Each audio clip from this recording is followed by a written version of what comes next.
currently. Hello. We're doing something entirely brand new today. We're doing a D&D campaign based off of Power Rangers. This being Power Rangers Cosmic Roar. We got a whole lot of people here.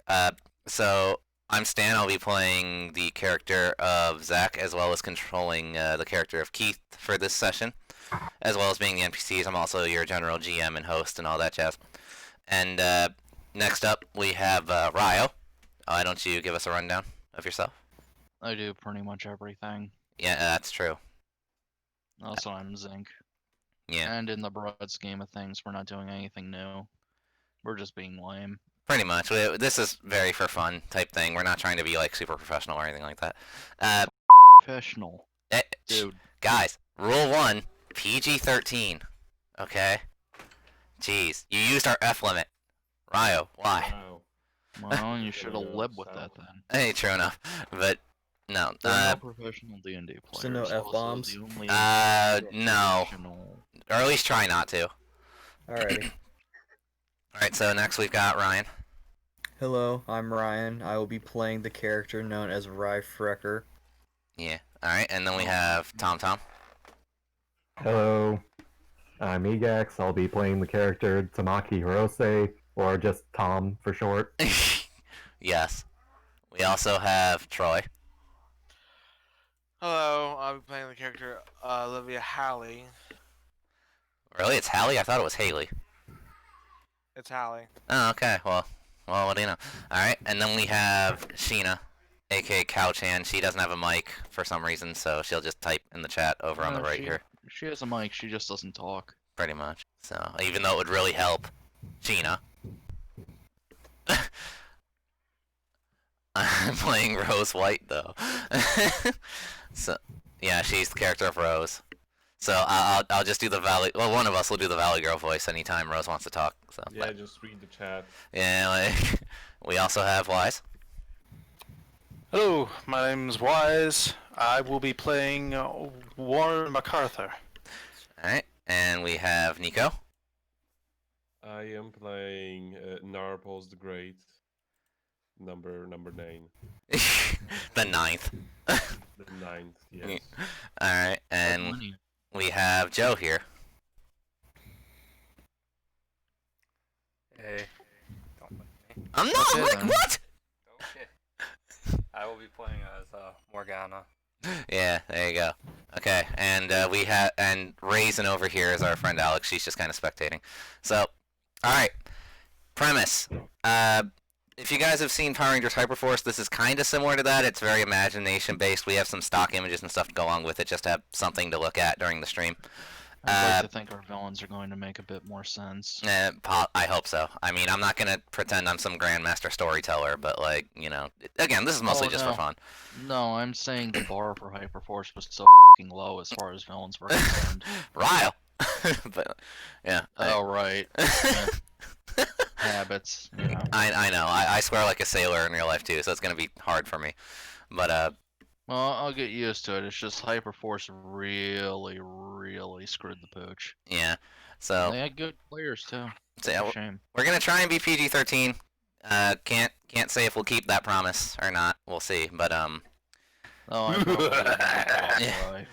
and, yeah. Guys, I just found out what the F word is. It's fries! It's freaking. Yeah. But yeah, D6 system. It's our own custom system based off various other things. We do know that there are some official quote-unquote toku modules coming out by other stuff like Americana and Henshin and whatnot. We'll definitely check those out when they. Casual as heck. Yeah, we'll definitely check those out when they come out, and if we like some of their stuff, we'll outright steal some of their mechanics. No, we do not have artistic integrity. What are you talking about? Anyway, Integrity? Routine out the window. yeah, Demonetizing. yep. Judgment Day came. Alright. I'm dead. Yep. But anyway, Yep.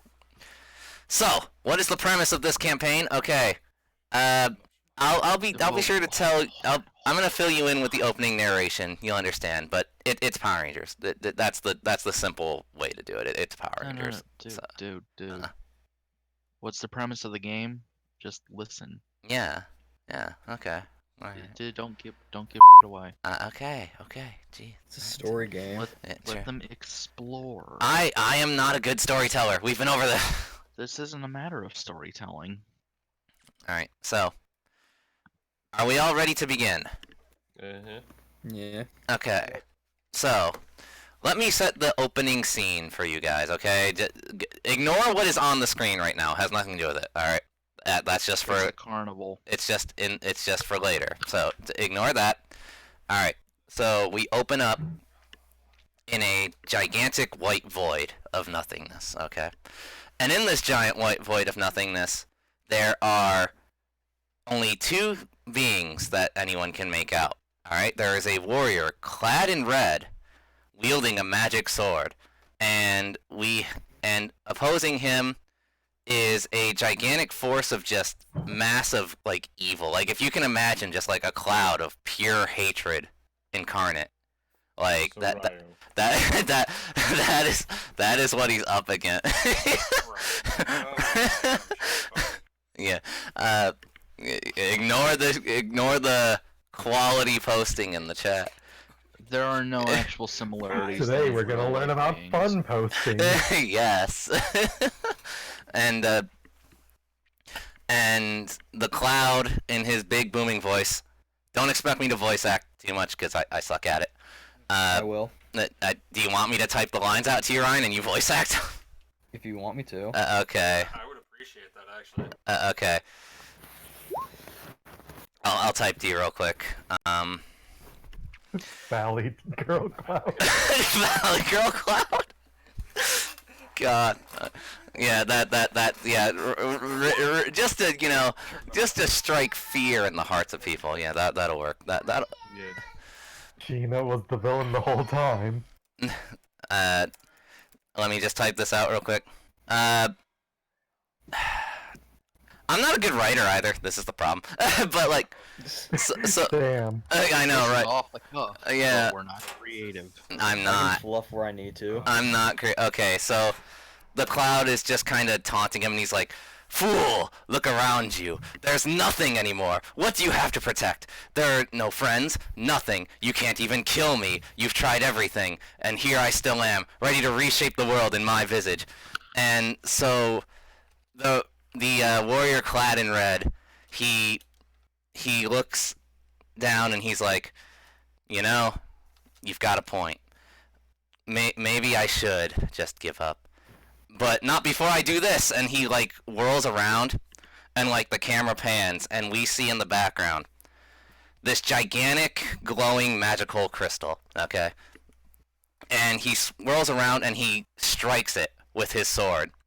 And pieces of it just shatter everywhere into the nothingness. And as, the cloud of hate does the dramatic, no, that bad guys do, we see that out of the various shards, as they go further off into the distance, little bits of the universe come into being. And you see the Earth, you see the stars, you see various other planets. Everything coming to life, like, literally. So, now, and then it fades, and now we are in the futuristic year of 2020! So at this point in time, aliens are commonplace. So are beast people. Everyone lives in perfect harmony on the planet Earth.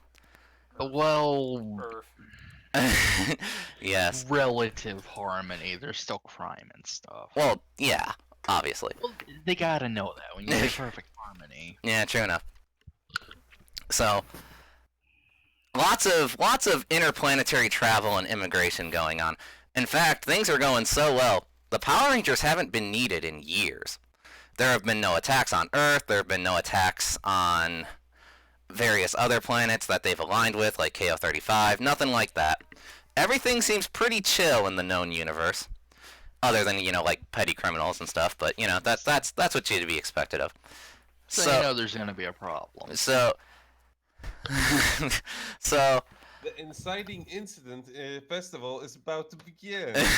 So, since we've been in good standing for a few years, this old podunk town, desperate for tourism on the east coast of the U.S., called Rolte, decides, hey, we used to have a holiday to celebrate our heroes of the past called Power Rangers Day. Why don't we be the ones to host that this time? And so they do. They set it up. They've got this like big carnival going, or at least as big as you can get for some, town in the middle of frickin' nowhere. There are kids screaming everywhere. It's a big thing. Power Rangers are heroes, nationally celebrated, as they should be. This is where our story begins. We now pan down to a young lad with bright crimson hair. Okay? And he arrives on the scene in wonder. Just staring at everything, wandering into this carnival. And his name is Rye. So, What does Rye... What's going on with Rye right now, Ryan? well, he is quite the interesting character. I assume this is where you want me to kind of tell about his dad. Well, no. Just roleplay as Rye. Like, what's going through his mind right now? You mean literally right now? Yeah, like literally right now. He's like, I imagine Rye probably hasn't seen too much, so I imagine he would be all like, look at all these interesting people. There's a frog guy over there, and a dolphin. Rye has never seen aliens or animal people before. He's lived a sheltered life, I guess. Rye is gawking in a vaguely racist manner. So yeah, he's excited. He runs right into the fair. He's already paid for his ticket. He's good to frickin' go. Meanwhile, way off in the distance, where is the token? There it is. There's a boy named Keith, a fox boy. Literally looks like an anime fox boy. Has the ears and the tail, but it is otherwise human. Most notably, he wears orange pants, despite how unrealistic that is. I mean, Man, my immersion is just immediately broken. I know, like, where would you even find orange pants? I mean, really, like, come on. Makes no sense. Nobody would ever wear that. I know, right? So, he's actually not at the carnival at the moment. He's actually off in the woods. And he's just kind of chilling, enjoying nature. And he looks around, and he sees what he thinks is a ghost of a fox. And he's like, whoa, bro, that's cool. And so his curiosity gets the better of him, and he chases where he thinks it was going. And as he's chasing it through the woods, he comes across the fair, and he's like, well, I mean, this looks cool. Let's do it. Why not? Let's go. Buying a ticket? He snuck in through the woods, so probably not. I guess he's just, screw paying. Alright, chaotic neutral. Yeah, those are like the two big ones to set up. So, I'll let you guys. Who wants to go next? I'll go. Okay, so now we pan over to a somewhat older gentleman. He is actually kind of tinkering with things. He's covered in dirt and oil. He's got a toolbox next to him. He's sitting down under the hot sun, and you soon hear what sounds like his boss call over to him, and hey, Warren, get over here. Warren pulls his head out of one of the carnival's rides that has an out of order sign hung next to it. Covered in grease stains, wearing a very oiled up white t-shirt and blue pants. Just jeans. Mm-hmm. He looks up, wipes the grease from his brow, just getting more on it, as grease monkeys do. And he shouts over, "What? We need you to fix the swan ride. Some kid broke the boat." You already have me on the teacups. Well, do both. What am I paying you for? He sticks his head back into the panel, and he just winds up and gives the the mechanism a good smack with his wrench, and it comes back, and seems to come back to life miraculously. Roll a 1d6. Do it. What's your bonus? Yep, you get +1 to your tinkering too, so don't forget to add that. 3. Okay, so you whack it, and the camera pans out, and we see that it's actually the Ferris wheel he was working on, because it was stuck. It wasn't moving, right? And now it's moving, but it's moving like at the speed of a snail. So that's actually what it is. So it's working as planned. exactly. All right. Warren stares at it for a moment, and he says, "Good enough for now." He packs up his tools and heads over to whatever next job his boss. He hates using the word because it just ugh. Well, So associating that title with this man is just ugh. I But he feel heads that. out. He heads out. All right. So who wants to be next now? I can go next. All right. So now we pan over to what seems to be more towards the center of things, right? Of the whole ordeal. Where is your token? What the? Here. Where? Oh, way up there. Well, not the center. Okay, upper part of it. My bad. To a stage, cause this carnival plans to do a late night music thing. You know, like a concert. That's the word I'm looking for. And you know, they have this band all set up. They're ready to go. They're gonna rock out to some great Power Rangers-esque music. And we see behind the curtains an anthropomorphic ferret woman who seems to be up to something. What's going on there, Nico? So, I have as I was wandering around this place, I noticed there was this stage being set up with like microphones and all the stage lights and everything. And I thought of a plan, like just between one number and the next, when they're chaining when they're checking if everything works. That will be my chance to shine in the spotlight, take advantage of the situation, and finally get out there in the world and share my message of love and kindness, and just become a star, sell toys or some shit. Okay, so hold on, I'm gonna roll something real quick. Oh, all right. So one of the stagehands kind of just glances over and sees Narples just kind of plotting, like she's actually kind of low-key talking to herself, like going over this plan of hers, right? And That does sound like something she would be doing. and so he's like, "Hey, who the heck are you?" Like he just immediately notices her and like walks over and like kind of has a demanding voice. He's like, "What in tarnation?" Oh, Well, I'm a stagehand around here. I was going to help you out, but the recruiter didn't give me any sort of information on where I was supposed to start or who I was supposed to talk to. Okay, roll a 1d6 real quick. We're rolling for your bluff. 1. Wow. So stagehand. No. He didn't actually roll it. Wrong. Oh, okay. 1c6. Yeah, What if is you this? don't actually have the proper command, it defaults to whatever number you punched in. Okay, so yeah, do 1d6. Roll again.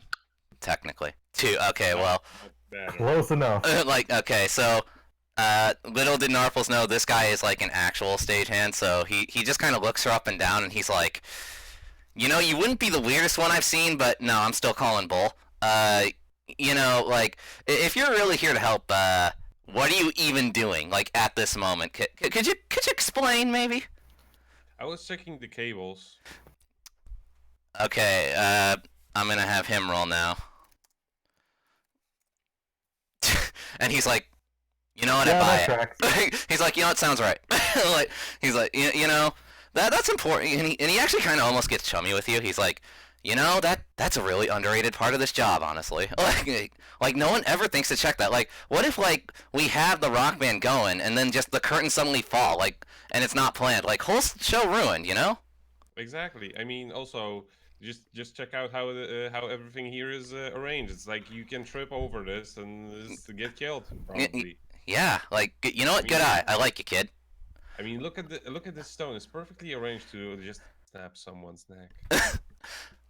Oh, Okay, a little dark, but yeah, you know, you're putting up safety. You know, I appreciate that. You know, so you know what? My bad. Carry on. And he walks off, like none the wiser, really. Like, so From now on, I will actually pretend. I will actually like do some work around the stage. yeah. Oh, and for the audience curious, Know my cover. were this a TV show, this would be the part where like the camera kind of scrolls down to like the planned talent book, and Narple's name is noticeably not on that list, like at all. So you know, since we're going off musical talent here, how about we pan over to another section of this carnival here, where we see a somewhat bigger, taller woman, clad in a very vibrant green. Like she definitely is there to like catch your eye and stand out. Who's her and what's she doing right now? that would be Tamaki, and she's just kind of like checking out the carnival, like hanging out with her bandmates, just kind of like seeing the attractions, spending money irresponsibly. Yeah. Like first thing you'll notice to set the scene here is that they're all like walking up to one of the frickin' carnival games. Which carnival game would you like her to be walking up to? I'll let you choose. You know that one where you have to like try to get a ring onto like one of those bottles, and it's like almost impossible. Oh yeah. Yeah, and you only get 3 tosses.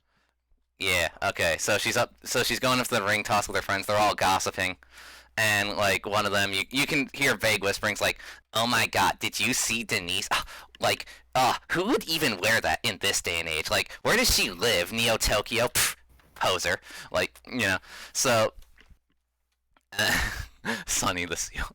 But Tamaki's like, or at least I'm assuming, you know, she goes up to this carnival and she's like, "All right, guys, I got this," and she pulls out her purse and then like pulls out like this fucking gigantic wad of like money that she just has, and you know, pays for them all to try She this. likes to carry her money in all ones, just to like. It's about setting an image. Yeah, right. It's actually just like $25. Right. Just gotta pretend to be rich. So would you like to actually try this ring toss game, or are you just giving this guy money for no reason? Half of I mean, I'm of course gonna play, and like, all right. if any of my bandmates want to play, I'll cover them too. All right, so the carny who's in charge, he's like, all right, simple game, just toss the rings, and if it lands on a certain bottle, you might win a prize, maybe, possibly, who knows? It's a game of mystery. Would you like to try your luck? No, Sure. I got this for the next 30 seconds. Okay. Okay. Now carnival games are all rigged. Oh yeah. Straight up. Oh yeah. Facts. Roll a d6. Not good enough. Fair. Hey, you missed, pal. Yeah. So Tamaki chucks the ring, right? Okay, and it actually lands like almost dead ass perfect on freaking one of the bottles, right? And then it just doesn't. No. Like it lands, and then her bandmates, they're going crazy. They're like, "Oh my God, you might have won!" And then the carny looks down and he's like, "No, sorry. See, you gotta land a perfect clean landing on this bottle, and your ring slightly nuts the bottle next to this one, so you're out." No, you see, the ring is hanging off the side of the bottle, and that's not good enough. Yeah. So sorry, you're out of luck. Would you like to try again? Better. The bottle actually starts moving when you get a perfect shot. Just like flips, and I'm sorry, it's not on the bottle anymore. You got a telekinetic rigging. God. So I'm sorry, man. Would you like to try again? You got 2 more tosses. Yeah. I mean, yes. All right, roll it. So you That's toss not my it, bad. right? No, hold on. Okay. Hey, you missed What? No, better. Perfect toss. Doesn't touch anything. Bottle doesn't move. Nothing. He looks down and he like kind of stands in between the bottle and Tamaki, and then he just kind of flicks the bottle to have it fall over. And he's like, "Nope, sorry, you missed. Can't help you there." I tossed the third ring in such a way to cause like all the hanging prizes around his booth to collapse. Okay, roll it. I'm gonna say you need at least a 5 for this. Nope. No. Damn. For that Hits him in the head. Yeah. No. It was all about self-control and getting to screw him over, right? But Yeah. instead, she completely loses herself and just punches him in the face. I wa- Instead of throwing the ring, I accidentally smack him as I'm throwing it. or better, she uses the ring to hold him. Jesus Christ. This like 3-inch in diameter ring, I just wring his neck with it. Yes. Oh Then God, again, what you it's got out awesome. for aliens? Is this a perfect enough shot for you? Is it? And he's like, No. well, after getting some sort of damage done to him, we're just gonna leave it up to the audience's imagination because we just prevented like 4 different possibilities. So he's like, all right, you know what? Good enough. Here you go. And he gives Tamaki a stuffed condor as a prize. Aw. And roll another 1d6 real quick. Okay. There's What? a bomb in it. All right, so she takes the stuffed condor, and her reaction is just like, neat, and she just kind of goes on her way. Nothing special. Nope, just stuffed condor. So I just wanted a prize. Yeah. I got it, so I'm going away. yeah, pretty much. There you go. So now let's see. Let's pan over to a different woman. Joe or Troy? Who would like to go next? Troy, how about you? Okay. So what is this other girl who's kind of just entering the carnival? She's dressed in some purple. What's her deal? What's she up to? I love it as she doesn't have a lot of friends, and so she thought since there's a fair going on for Power Ranger Day, that she thought maybe she can meet a few people and have some friends. So she's looking for people to mingle with. All right. So I'm gonna okay, roll 1d6 real quick. 5. Okay. So you look around and you do definitely see a bunch of very interesting looking people. But what's more concerning, I guess is the word I would use, or more what would catch your attention more, is you hear like some hubbub kind of going on towards the center. So it's up to you. Would you rather just go up to some random people and mingle, or do you want to like investigate like what the bigger noise is all about? What's the hubbub, bub? Yeah. Well, I'm just curious about what the noise is all about. So she goes and see what's going on in the center of the fair. All right. So while she's traveling, are you up? I was trying to write up the still backstory for that. Okay. We'll have Joe go last. Okay, he wants to go last. Okay, so now we go up to probably the most interesting looking individual, I guess. Well, actually, no. Ryo or Sheena, who would like to go next? Yeah, let Sheena do it. All right, so Sheena, we pan over to this girl at the food court with what appears to be her sister.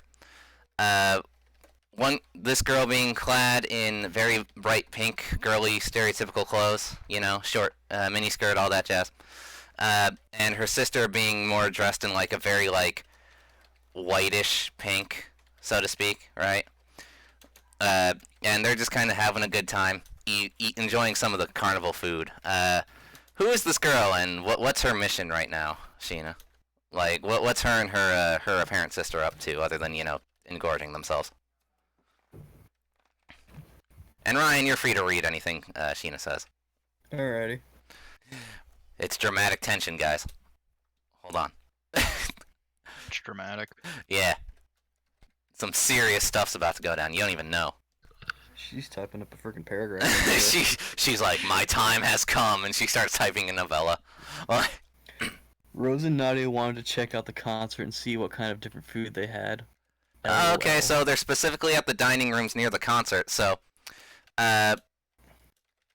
Nadia's like, "Oh man, sis, thanks for dragging me out here." And Nadia, meanwhile, like, you can tell she's a little bit like thinner looking than her sister is. She moves a little bit slower, but you know, otherwise, like, nothing really huge of a difference. She's just like, yeah, you know, thanks. You know, I don't get out much. So, and this is really nice. I didn't even know this was going on. Like, thanks, sis. Let's see what Rose has to say back. No problem. You're my sister and all. Just be sure to get some meat on them bones, though. She kind of just laughs it off, and then she takes a quick glance around because she thinks she hears something, and dang, okay, and she looks over, and she sees Narples just kind of like kicking some cables over, like just like pretending to be doing things, kinda. I'm not pretending to be doing. Like, Is actively kicking the. it's true, Show those cables who's boss. and she's. I am actually like doing things like, you know, making sure nobody trips themselves up on these cables. Yeah. So. You know, that dude is a professional stagehand, so gotta pretend good. Yeah, true. So Nadia looks over and she's like, "Oh well, I've never seen a ferret person before, huh?" And so she kind of just waves at Narples just as a way to say hi, you know. And I will of course wave back. Okay. And so does Rose have any reaction to this, or she just? I'll let you choose. Like, does she have a reaction, or is she just kind of like, yeah, whatever, like? Want to go talk to him, sis? They seem friendly. And she's like, "Are we allowed to? I mean, like, what if she's like?"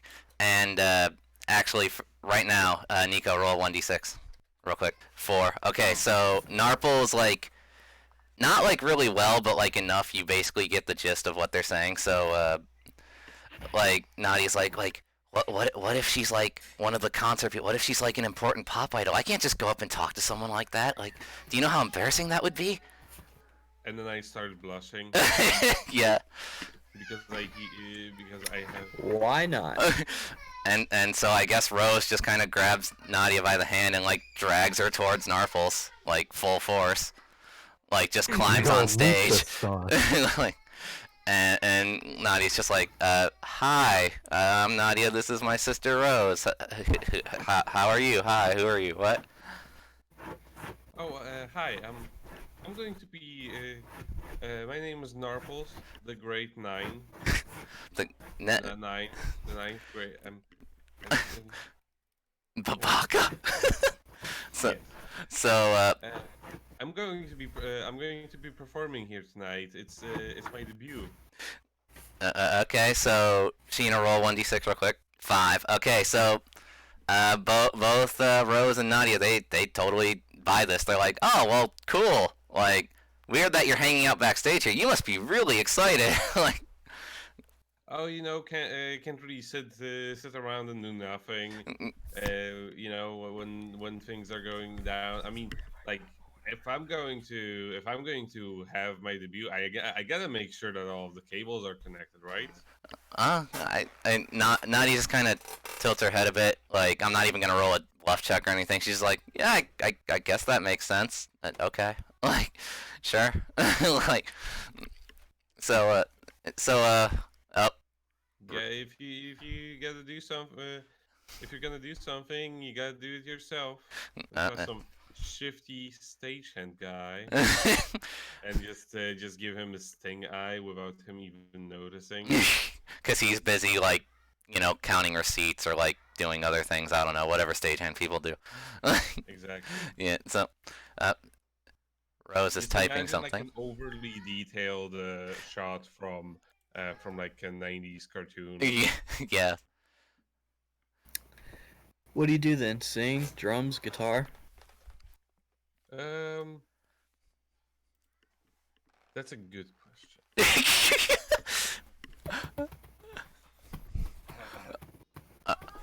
It's a little bit of everything. Depends on what I get on my hands on. And Nadia's like, oh, so you're a multi-talented artist. That's really cool. Oh my gosh. And she's kind of like, she's kind of squealing about it a little bit, you know? So she's like, oh man, that's awesome. I can't wait to see your show. We'll definitely be here. We're going to be here at the fair all day. Singing and playing the trumpet. Yes. And so we're going to see what Sheena has to say. We can grab something to eat together, maybe. That sounds like a great idea. And and Nadia's like, yeah, that's awesome. Let's all go. Like, and hold on, I'm gonna roll something right now. 2. Okay, so the stagehand guy nearby, who's like kind of monitoring stuff, but not really because he's busy himself. He doesn't even really notice that, like, that some people just kind of walked up on stage, like, when you're not really supposed to. And B, like, he's not gonna notice if you all just walk off and do whatever. Alright, it seems like I have my break right now. So, okay, you all walk off to go do whatever. So, now, let's, do you want your turn, Joe, or nah? Okay, fair enough. Okay, so now we go over to the most interesting looking person, probably of this whole cast. Somewhat a little bit on the outskirts of everything. We have a very tall man, maybe not even a man, covered in a raggedy old cloak, almost looking like a Spanish tarp, right? Well, no, it's a pretty trench coat. You know, it's raggedy though, right? Yeah, a little. So it's close enough, as you do. And he's walking in, and who is this man? What is he thinking right now? This is Zinc, and he's thinking, wow, this is the only planet within 3 galaxies to have the balls to host a Rangers Day. He knows who the Power Rangers are. Interesting. Who the hell doesn't? so I'm sure there's at least one person who has no idea who the Power Rangers We are. don't talk about that lady. so I take it he's walking into the fair, right? So. Well, no, he's been here. So he already like paid for his ticket and walked in, or is he just like right outside the gate, just kind of staring at the fair? No, he paid for his ticket, and now he's just kind of sitting at the hill silently watching everything. Okay, so he looks down, right? And he sees some scraggly young kid, like almost dead center in the middle of the fair. He's actually standing on top of this, on top of a stand, like almost like a lemonade stand, right? And you know his most distinguishing features being like his gray hoodie and his really freaking weird spiky hair that doesn't really even make any sense. And he's like making a show, trying to draw a crowd. And I'm gonna roll for it real quick. 3. Okay, so he's got the attention of like a decent amount of people, but like pretty much half the people who walk by are kind of ignoring him, right? So he's like, hey, come on, come all, come try Zach's miraculous elixirs. They will cure anything that ails you. Hair loss, typhoid virus, anything. Just come try one. And all you gotta do is AIDS too. Yeah. So just drink up. In fact, first teaspoon is free, and if you're not satisfied, well, no refunds. Come on down. Who wants to try one? It's just $1 a bottle. So what does Zinc do about this? Because he hears like every word. He averts his gaze. He's like, Nope. yeah, weirdo. Like, Oh, I think that's underselling it. Yeah, that sure is illegal. so, Sucks to be him. so yeah, he's doing his thing. And I want everyone now to roll a 1d6. Literally everybody. 6. Oh, whoops. I forgot that. Yeah. Alright, so everyone who rolled a 5 or a 6, you hear this because this kid's loud. Like he is doing his best to like make himself known, right? So What is that chinging noise? yeah, so you hear this going on. You see some people gathering, other people just kind of being like friggin' peddlers. Like, whatever. Like, I critically failed listening. yeah, if you got a 3 or a 4, like you hear, you like kind of hear it. Like you're like, oh, that's a weird crowd, whatever. Like you might be curious, you might not be. You sort of make it out, but you're like, you're not really paying attention too much.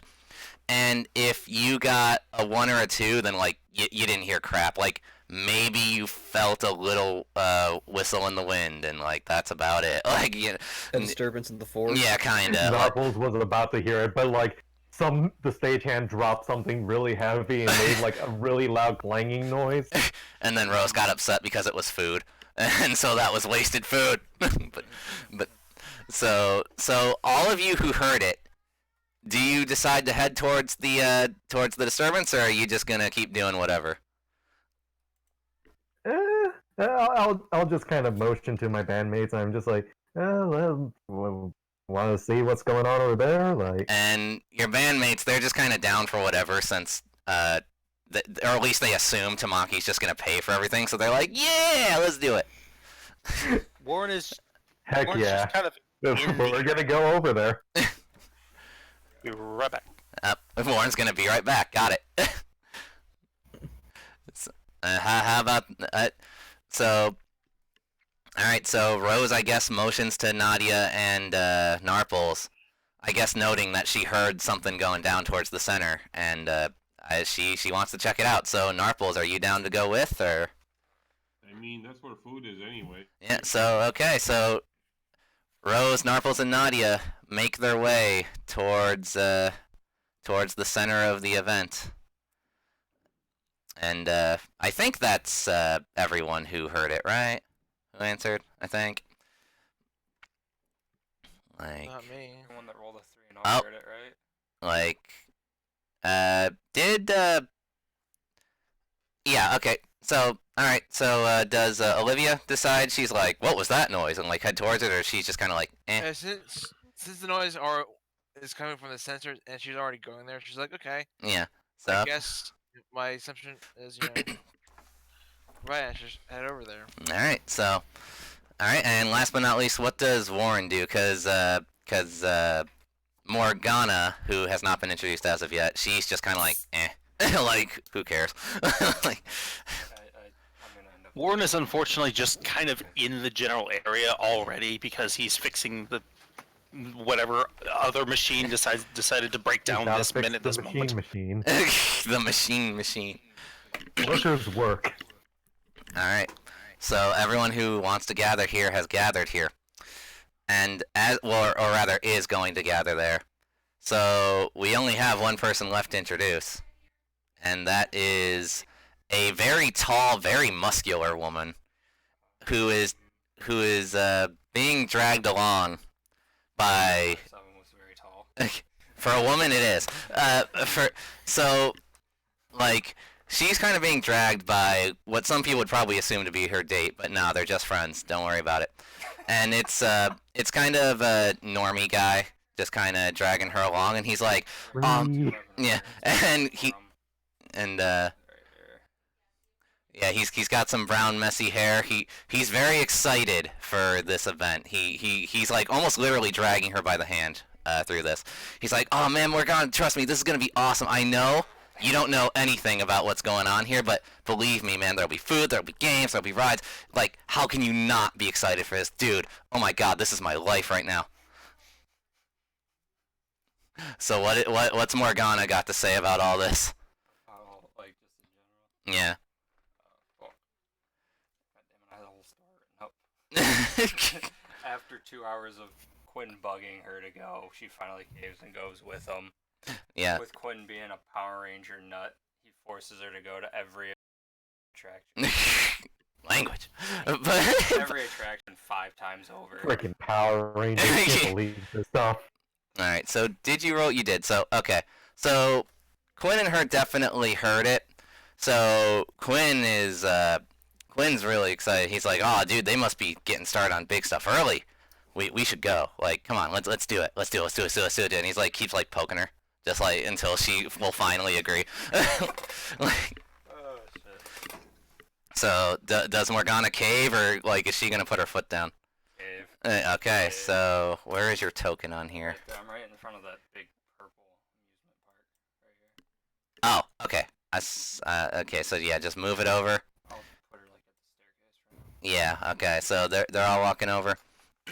So now, everyone who's here, you hear this kid basically doing the same speech. You know, come on, try these miracle elixirs.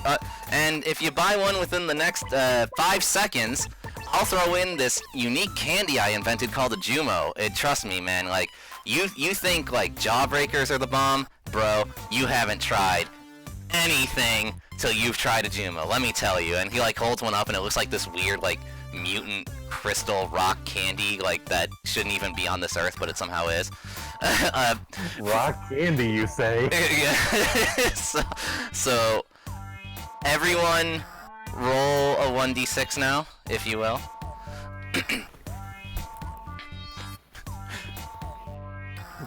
Well, everyone who's gathered around anyway. Like, the people who aren't there obviously don't need to.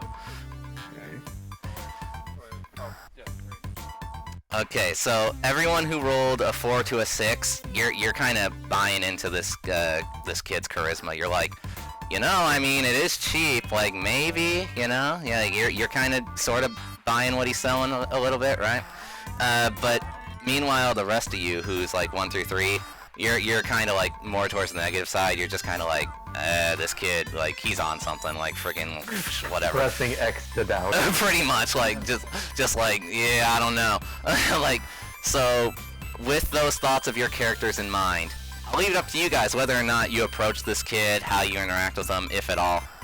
Anyone who wants to jump up first and say their piece, by all means. Yeah, I'll just whip out $1 and I'll be like, hey, hit me with that. But not literally. And he turns, and he almost literally whips around and like points directly at Tamaki, and he's like, "You got it. Which flavor would you like? I have 18 of them. Just pick a color and it's yours." Give me the most neon green one you have. Hey, you got it. I like your charisma. So he hops down from the stand that he was shouting from. He grabs he grabs a green bottle that almost looks radioactive. Like something would be up for anyone else, but hey, Tamaki's down for it. So he's like, "Here you go," and like he doesn't even let her give him the dog. He just kind of snatches it like immediately. He's like, "Thanks," like, and he runs back to the stand to like keep shouting. So, do you want to drink it now, or do you want to save it, or what do you want to do with this bottle of like neon green fluid he just gave you? I'm gonna like open it and give it like a smell. All right, roll 1d6 real quick. 6. Okay, you smell it and you're like, "Oh my god, this is the most heavenly aroma I have ever smelt in my life." Jesus, like, it's Well, like a good food aroma, not like a good perfume aroma, right? pretty much, yeah. All right, I can mess with that. Down the hatch. All right, roll another 1d6. Wow. I think your thing actually works on me. So you drink it, and like you feel like elated, like you're like, whoa, like this sensation just rushes over you. Like you can't even really identify what the flavor is. You just know that like you feel frickin' excellent now. Like you are ready. You can take on the day, man. Like it's like one of those energy drink commercials where like they take one sip and suddenly they're in nirvana, right? Like like Zach just sold Tamaki a 500-hour energy. kinda. So you want to make a comment, or is like Tamaki just there like, whoa? I'll be like, I think this guy has a point. And so this kid whose name is Zach, he gets really excited. He's like, now you all see, like, I'm telling you, this stuff is great, what I've invented. It'll make you feel great. I don't know what was wrong with that chick, but it's healed. Like, let me tell you, like... I don't know what was wrong either, but I feel great. so come on, who wants to try next? I'll give it, I'll even, and like I said, throw in an extra 50 cents, and I'll even throw in my special Jumo candy. Come on, it'll really help you out. So... I'll take one too, then, says Sheena. Can I, like, dig into one of my pockets and see if I got, like, some change rattling around? Because, like, I wanted the rock candy, too. Okay, so, roll 1d6 real quick. Although, I'm gonna set the requirement really low since Tamaki's rich. Okay, good enough. You perfectly pull out, like, 2 quarters, and you're like, here you go, kid, and you toss it to him. And he's like, oh, okay, cool, thanks. He grabs it.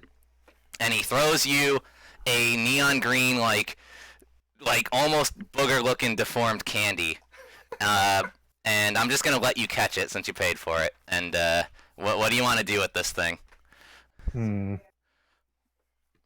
I got an idea. Huh? I'm gonna try to snap it like a glow stick. All right. Roll a 1d6. What? All right. So you try to snap it, and it, even though it feels like hard, like crystal, it like bends. Like goop, and you're just like,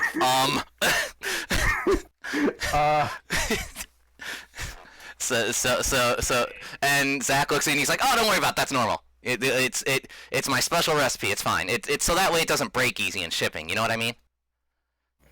Oh yeah, I get you. Hey, since I got to try out this thing, you guys, and she turns to her bandmates and is just like, oh, why don't you give this a try? Trust me, it's great. And so one random chick, like, I'm not even gonna describe her because, like, who cares?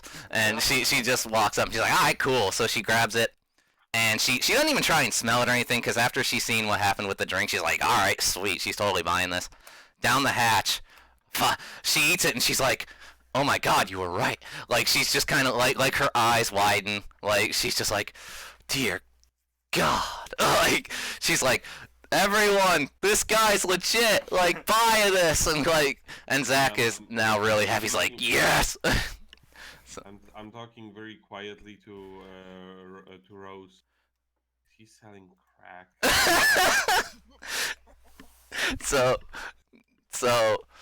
So now, does anyone who's around want to jump in and grab one, or like what do you make of this situation? What's your reactions? Anyone who wants to go next, by all means. Warren just kind of thunks his head against the motor of the ice machine that he's working on. He just says, this fucking carnival. Oops, sorry. It's all good. Power Rangers The F-bomb. heckin' carnival.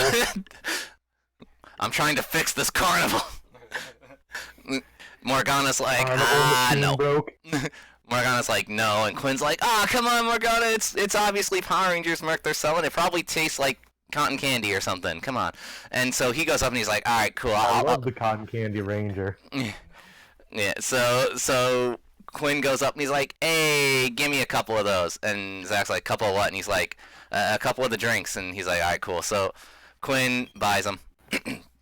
And one of them is yellow, the other like Girardi yellow, and the other one is like almost gold looking, like it's kind of weird, right? Like literally someone just poured gold glitter in a bottle, but it's somehow liquid.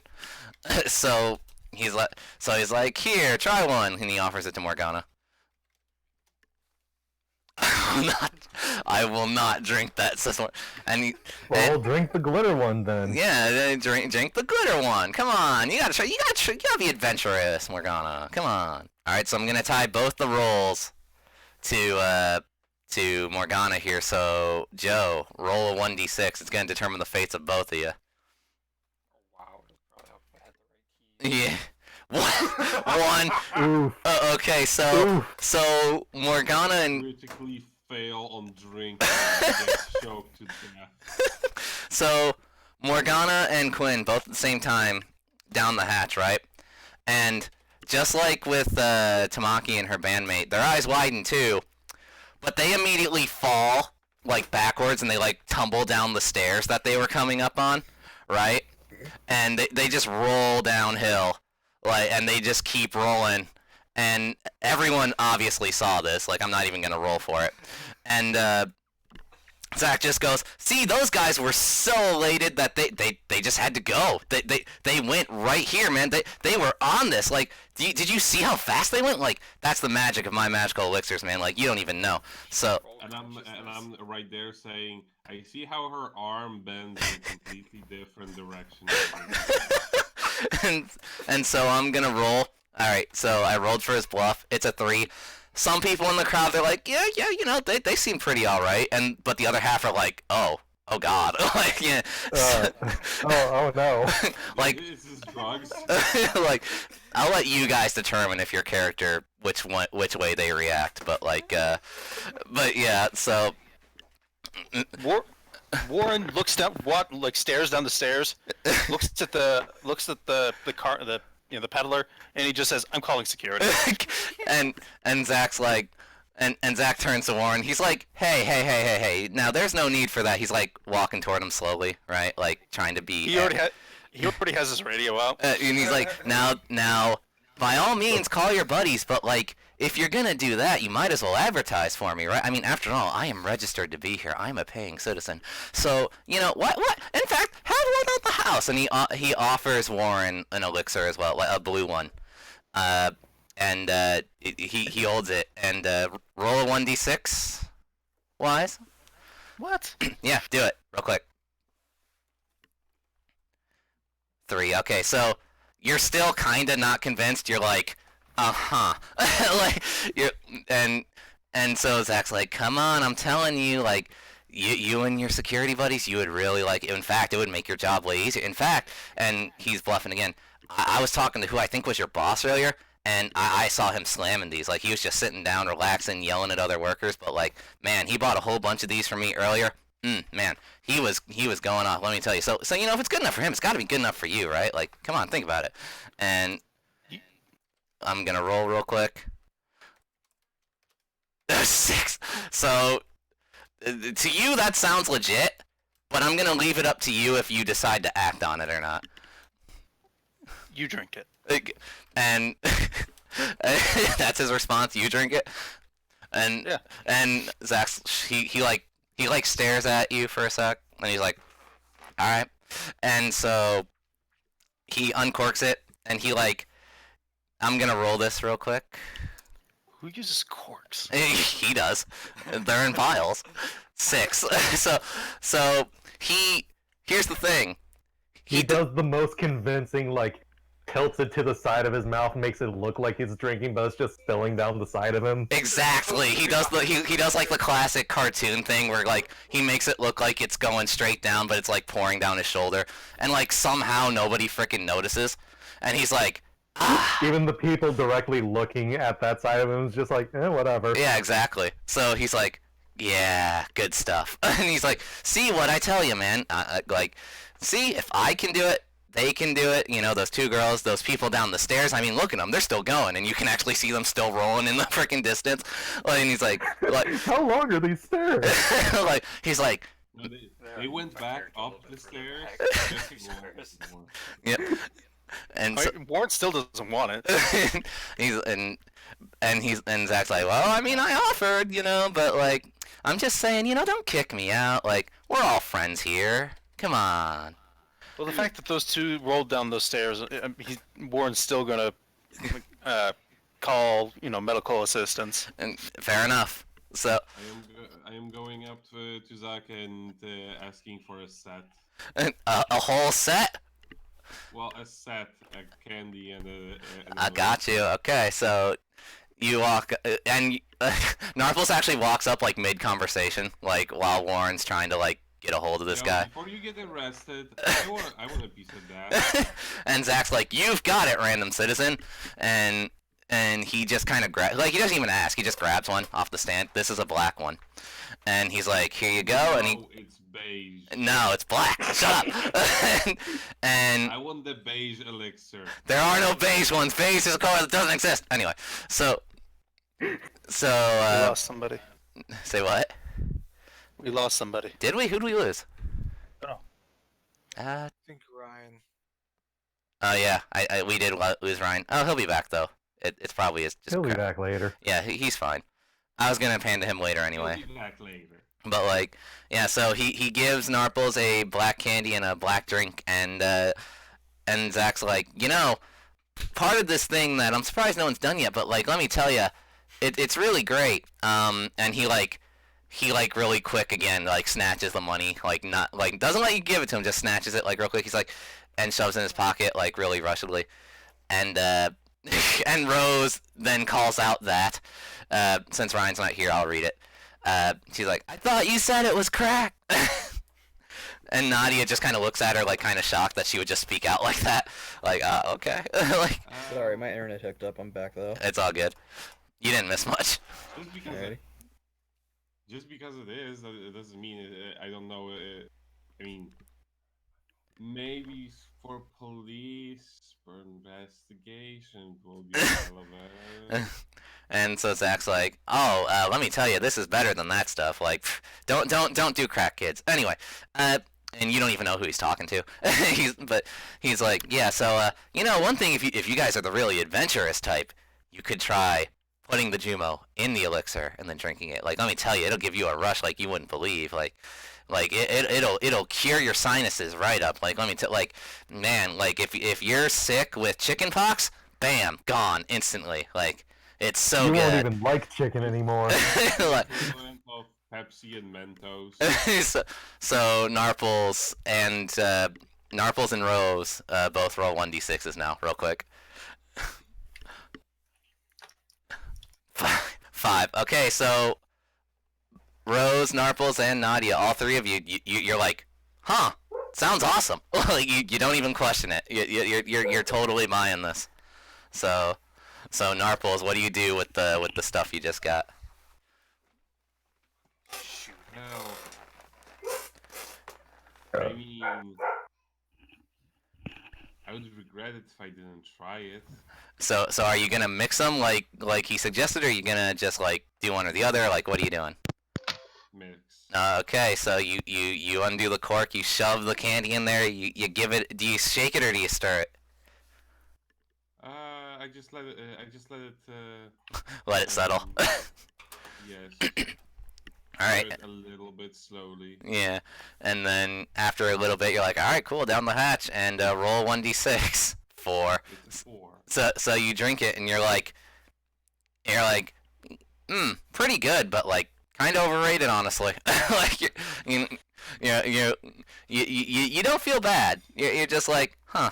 Well, that's nice. Like, and so. Oh, that girl sure got a lot more of a kick out of it. Same with these two who are still rolling down the Yes. stairs. Yes, they are.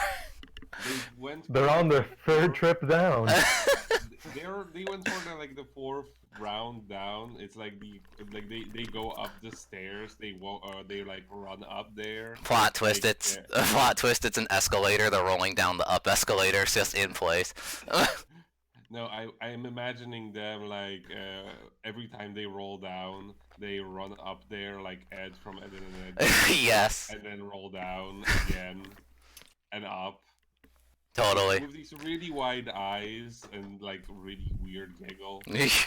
And so then, seeing this, Nadia's really curious at this point, so she kind of nudges her sister, and she's like, "Hey, you wanna split one maybe? I mean, I'm trying. I'll try it if you do. So what say you, Rose?" All right. So Rose decides to buy a drink, and it's a pink one. She hands it to Nadia. And Nadia's like, okay, I guess I'll go first. And she's not going to down the whole thing. She's just going to try and drink like half of it. So I'm actually going to do +1 here for positive effect. 6. So she drinks, she's like, oh, wow, that stuff is good. And like kind of casually, surprisingly for her, because she seemed kind of meek up to this point, she just kind of calls out Narples like, man, you're crazy. This stuff is great. Like, come on. And she like shoves it into Rose's hand for her to try. Shoves it directly into her mouth. Try it. Try it. She takes a sip and finds out if it's good or not to find out. Okay, roll your 1d6. Rose just kind of meekly is like, oh, 1. So here's the thing. she takes a sip, but it like kind of slips in her fingers, right? So it kind of like, you know how when you go to drink but you accidentally take too much, so it kind of goes down the wrong pipe. That happens. And she's like, oh god, and it's in my lungs. so she like spits it out, right? And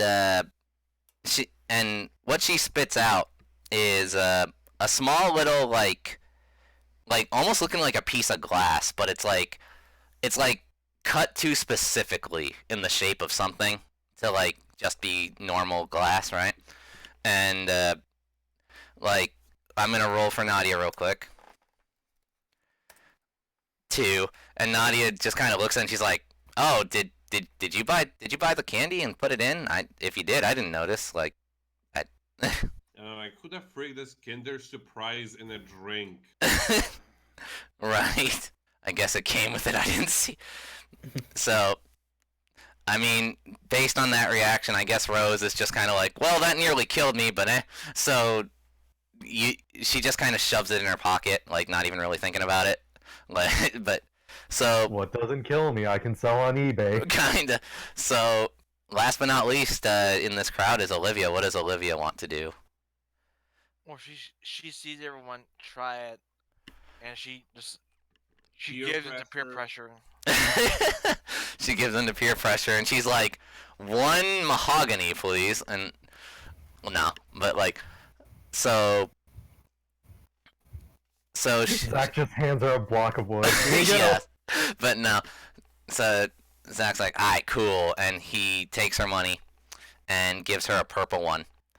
And so Olivia, what do you want to do with this vial of like just sheer purple drink that you've got?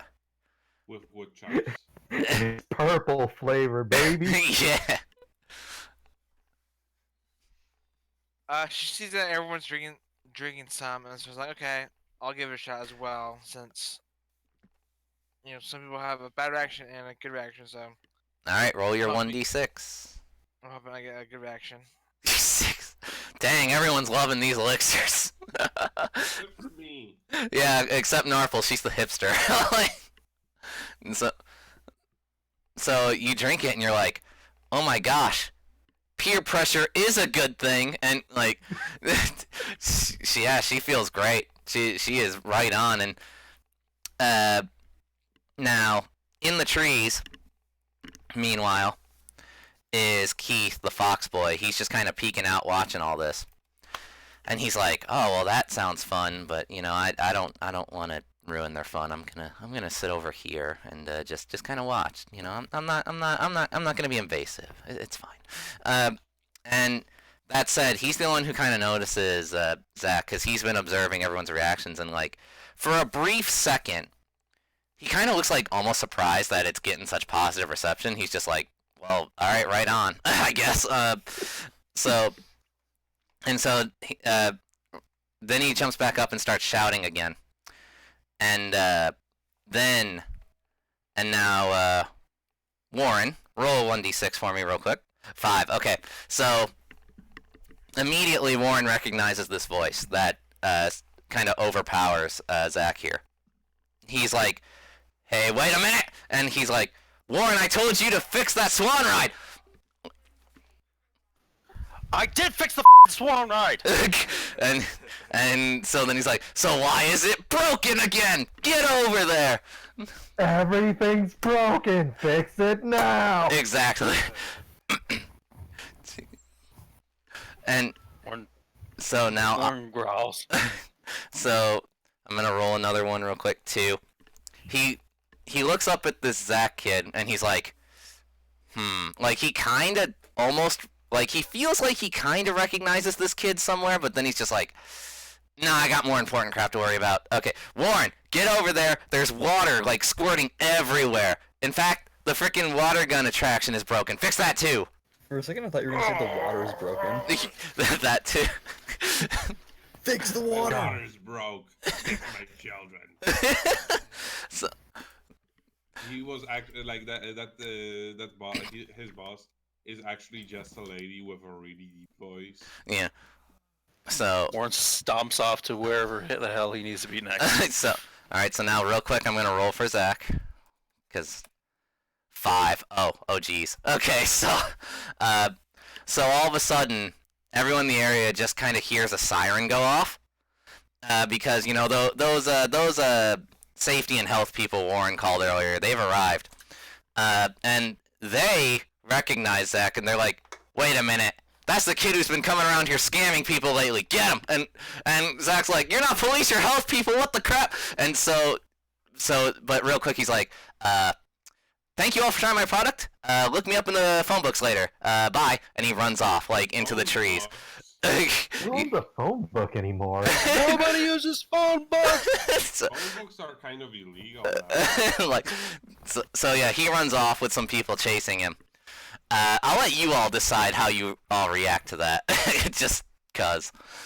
Does not even blink. Zink's been watching this whole time. He's been watching everything. You just kind of zip past shrug. him. Okay, ladies, let's go on to the next thing.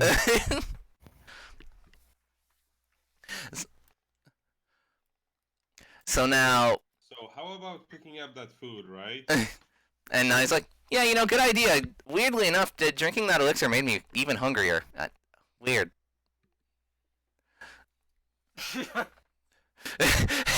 Rose shares the sentiment. I completely misread that. Hungry for a rainbow. It was a concentrated form of those Bob Marley lemonades. Yeah. So, now we should probably check on those people who are rolling downstairs for eternity, right? Yeah, they're We're fine. having fun. Yeah. So they've rolled down and they splashed directly into a fountain that's at the bottom of all these steps. And I'm gonna roll 1d6 here for Quinn. 1. Okay, so Quinn, he flops into the water, and he's not feeling too hot. He's just like, "Oh man," he's like, "Luckily, water totally doesn't hurt when you slap face first into it, or I would be dead right now." Man, it's a good thing this water cushioned my fall. Yeah, so he looks over to Morgana and he's like, "How you doing?" And so Morgana roll 3. Morgana's actually not doing too bad. Like she kind of just rolled with it. She's like, that wasn't the worst thing I've ever had to deal with. It's Not the cool. worst fall I've ever taken. All right, so now Ryan, I want you to roll a 1d6 real quick. Sure.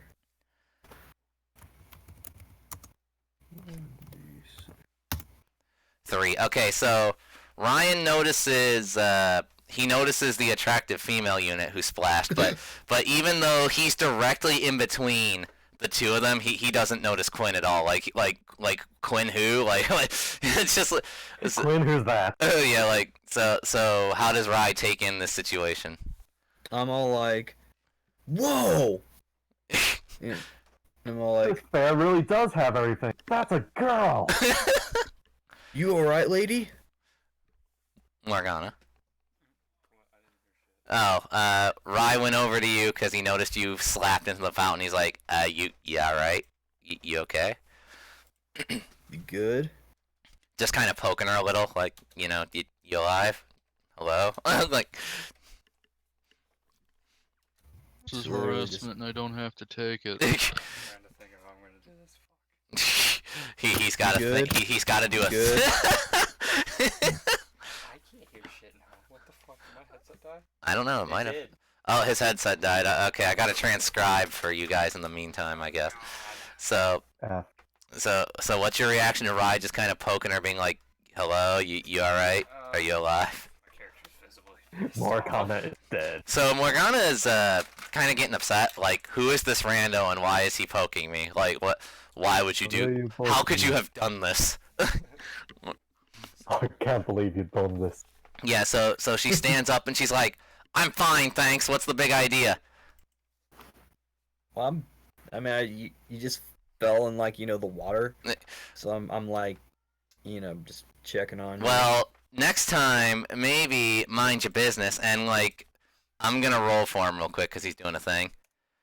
Perfect 6. Okay, so she then reaches down and like grabs Quinn by the foot and just like whips him over her shoulder, like with ease, and the resulting like splash like just splashes Rye like right in the face. Like, oh, water. and she's like, so thanks for your concern, but we'll be leaving now. Thanks. And like as she walks off, Rye, you can kind of hear her mumbling about like freaking elixirs. I swear to God, if I see that kid, I'm gonna and like she's yeah she's not happy. Like Rada. yeah like and so yeah Rye's now just kind of standing there wet and awkward. Per usual. I Yeah. was about to say. And he's like, and so he kind of like subconsciously nudges like this little thing that's in his pocket. Like the audience can't see what it is, but Hold on, I got this. okay. Wait a minute. all right. Hold on a second. Hold on a minute. This little thing located near his pocket. There's only two things it could be. Yeah. I don't think he wanted to like jiggle it that hard, but like okay, good job, Rye. so he's like, all right, well, geez, sorry. Like, all right, so now we're gonna return back to Warren, who's currently just kind of bapping the water ride, right? And Bam. Pow. yeah, and so Warren, how is Warren feeling right now, having to run around and like? It almost seems like he's the only worker who's fixing things. Like everyone else is like on like permanent lunch break or some crap. Like how does he feel right now? He's not messing around anymore. He's breaking out the duct tape. and the super glue. So No, on premises, it's gonna be duct tape. yeah. So okay, real quick, roll 1d6 for me to determine something. Duct tape and Is this for repair? Is this for repairs? Oh no, just for an event I'm thinking about should happen right about now. 4. Okay, cool. So he baps it, and like a little bit of water kind of squirts out. It not like in a way that like bothers him. He's just like, whatever. And then as he's fixing it, he's like, wait, the heck? And he looks in closer, and he's like, is that like the candy thing the kid was selling? How the heck did it get here? And he kind of like nudges it out, and you notice, Warren, that it's actually a different shape than that. Like it's like a weird, like it looks like one of those prop crystals you would get at like a Halloween store, you know? Like it doesn't have any color. It's just obviously there for like decoration, right? And he's just like, huh. All right then. Don't know how this got here, but sure. And he looks around for a trash can, but doesn't see one in the immediate vicinity, so he just pockets it for the moment. pretty much, yeah. like all right, and then He knows he's gonna have to clean it up later. pretty much. And so he just pockets it and goes about his day. So now let's go off to Eeny, Meeny, Miny, Zinc. Why not? So Zinc, you look over and you see that scraggly kid who was pedaling earlier. He like jumps out the trees and he's like, all right, I think I lost him. All right, cool. Whew. And he looks at the cloaked man who like is towering over him, right? And he's like, Hey, Zing's only like 7 foot something. a lot taller than Zach is. And he's like, oh hey buddy, what's shaking? I don't want to be associated with you. And Zach's like, what a coincidence, neither do I. And so he's like, you know man, I like you. What's your name? Please leave me alone. Well, that's a really weird name. Must be alienese. Hey, my name's Zach, man. You know, nice to meet you. You know, you're like the most cool guy I've seen, let me tell you. But you know what would make you cooler? If you had one of my patented special elixirs, you know? So, and he like pulls out a white one. He's like, here you go, pal. Hey, come back. Hey, and he like, and he like starts falling. Hey, come back. I want your money. Kinda. I'll need it. And he's like, come on, baby, just try one.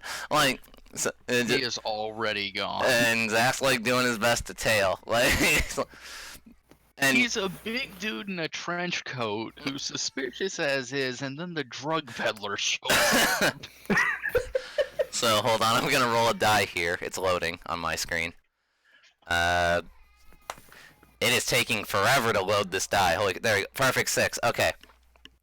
So Zink, you're leaving, and you're like, freaking weirdo.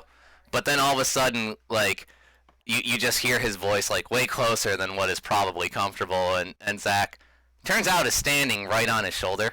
And he's just like, oh man, let me tell you, yeah, there are definitely some weirdos up in here, dude. Like, I had to deal with a whole crowd earlier. I don't know if you saw that, but like, oh, some real freaks over there, man. Like, oh. So he's standing on his shoulder, right? Yeah.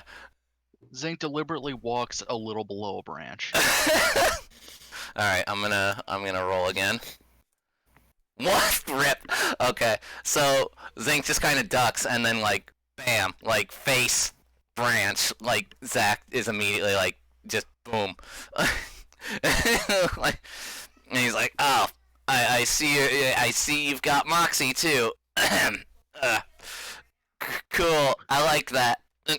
And he's like, and Zink just, you put him on the GM layer, didn't you? No, he's over there. From Sal. So Zach's like, well, if you change your mind, you know where to find me. And like, and you can choose whether Zink heard that or not. But like, No, he stays quiet. He's not an idiot. so I didn't say 2 fucking words. so that said, this is where, as he's calling out, again, if this were a TV show, the camera like kind of pans around him. And, like, probably the thing that would stand out most on him is on his left hand there is a ring with another of these, like, glass-looking jewel things. And it seems kind of fancy for a scraggly hobo, but it's what he's wearing. So, you know, neat. No, he's not a hobo. He's got like $5. I know, right?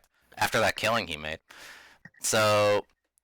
now, I'm going to let people choose. Of the people who are at the crowd, who wants to go next? Tamaki. My guy's just a voyeur, right? Alright, Oh, So, real quick, Tamaki, roll 1d6. sure. I said sure. 6. Okay, so this is just after Zach ran off, right?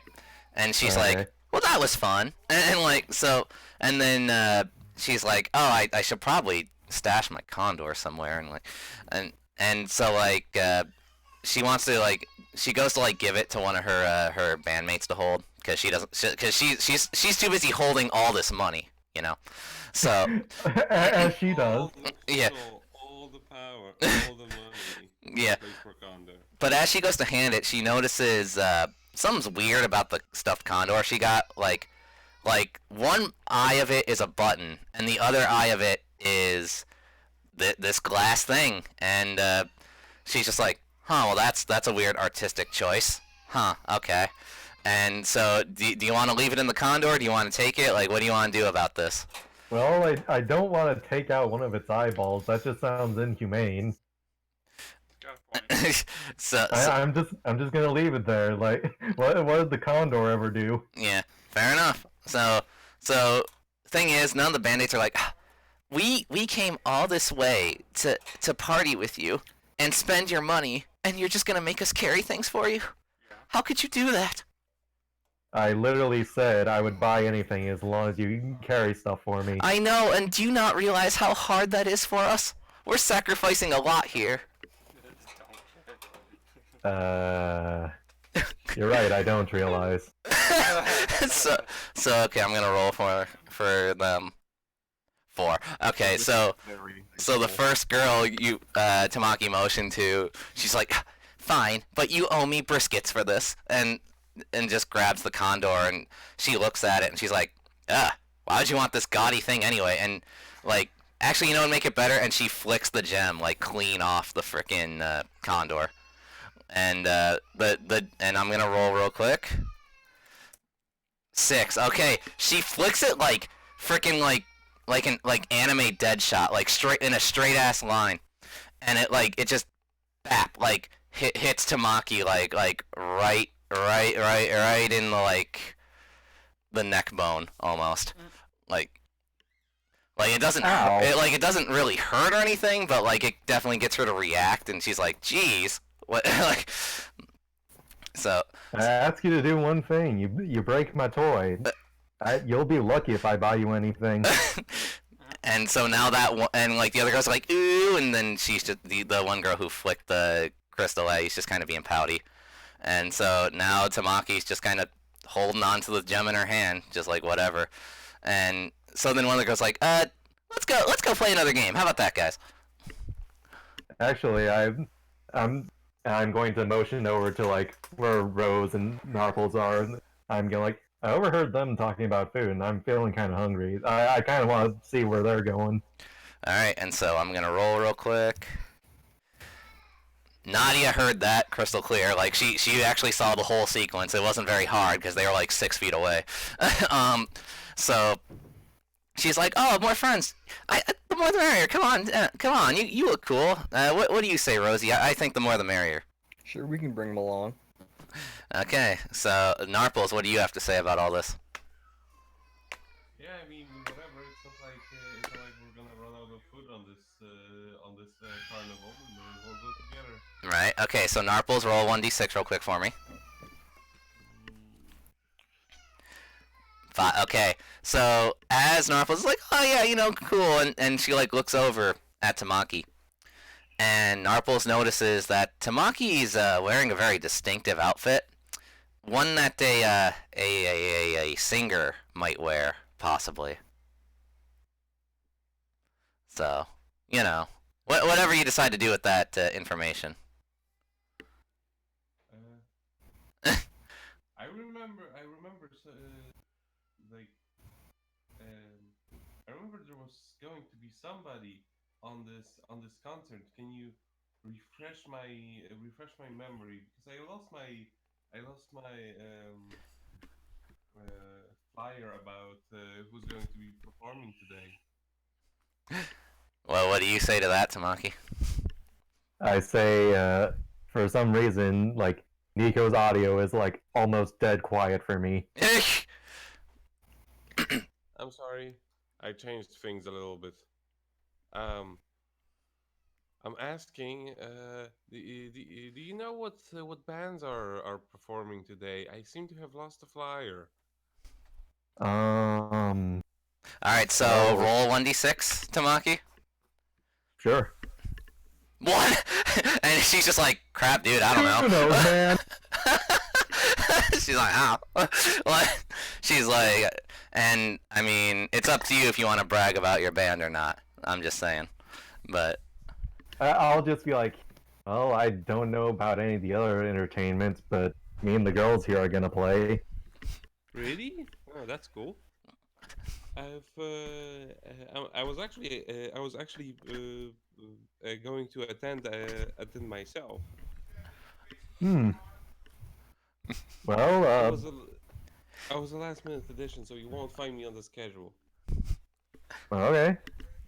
I'll look forward to your performance then. and Thank you. in the background, you might notice Nadia's actually kind of getting really excited now. She's like, "A battle of idols. This could be cool." Like she's kind of looking wide-eyed. How I'll let you choose, Sheena. How does Rose feel about this? So I guess I'll say in the meantime, like the camera will pan back a bit as they're having their conversation, and Keith is still being a weirdo, creeping in, via the trees, and he's like, "Must be nice to be a singer. I wish I could stand out like that almost." And as long as her sister is happy, she's down with it too. Okay, so that's Rose's reaction, and Keith is like, "I just wish I could find that fox thing though. That was weird actually, huh?" And he goes to hop down from the tree he's in, and he notices in the trunk of the tree is another of these gem things, and he's like, "Oh, cool," and he just kind of pockets it, and he's like, I might as well enjoy some fair stuff. Gonna be kind of hard. Who keeps leaving all this trash around the fair? I know, right? And he's like, "Well, might as well enjoy stuff, right? I mean, it's a fair and all. It's gonna be kind of hard to avoid people, but like, might as well." And so he runs off to do games and stuff. And now as for the new gang here, Rose, Nadia, Narbles, Tamaki, and all the unnamed bandmates, They have names. It's just you didn't ask me. okay, their names are Chloe, Denise, and Patricia. That's their names. What about Actually, Deltrice? actually, their names are Nina, Some Sarah, and kids named Justice. Deltrice. It's on my character sheet, dude. I know, I'm joking, but He says he's joking, but but no. You said Nina, Eris, and Dustin? No, Nina, Sarah, and Justice. Oh, that's Gotcha. close. Well, I don't know who's who, so like. I didn't exactly go out to describe them because I didn't think they would be super important. They're not, but One of them is Britt Kwanda. Alex has to dip. See ya, Alex. Thanks for joining. Yeah, Alex. Thanks. Alex. But also hi, Starman. But anyway, friggin'. So they're all going off to the food court to chow down. Yep, that's their MO, and so they're going off to do that. So let's go to Olivia now. We haven't heard from her in a sec. So Troy, Olivia now kind of like, I'm not even gonna have you roll for it because it's like anybody would, like, really.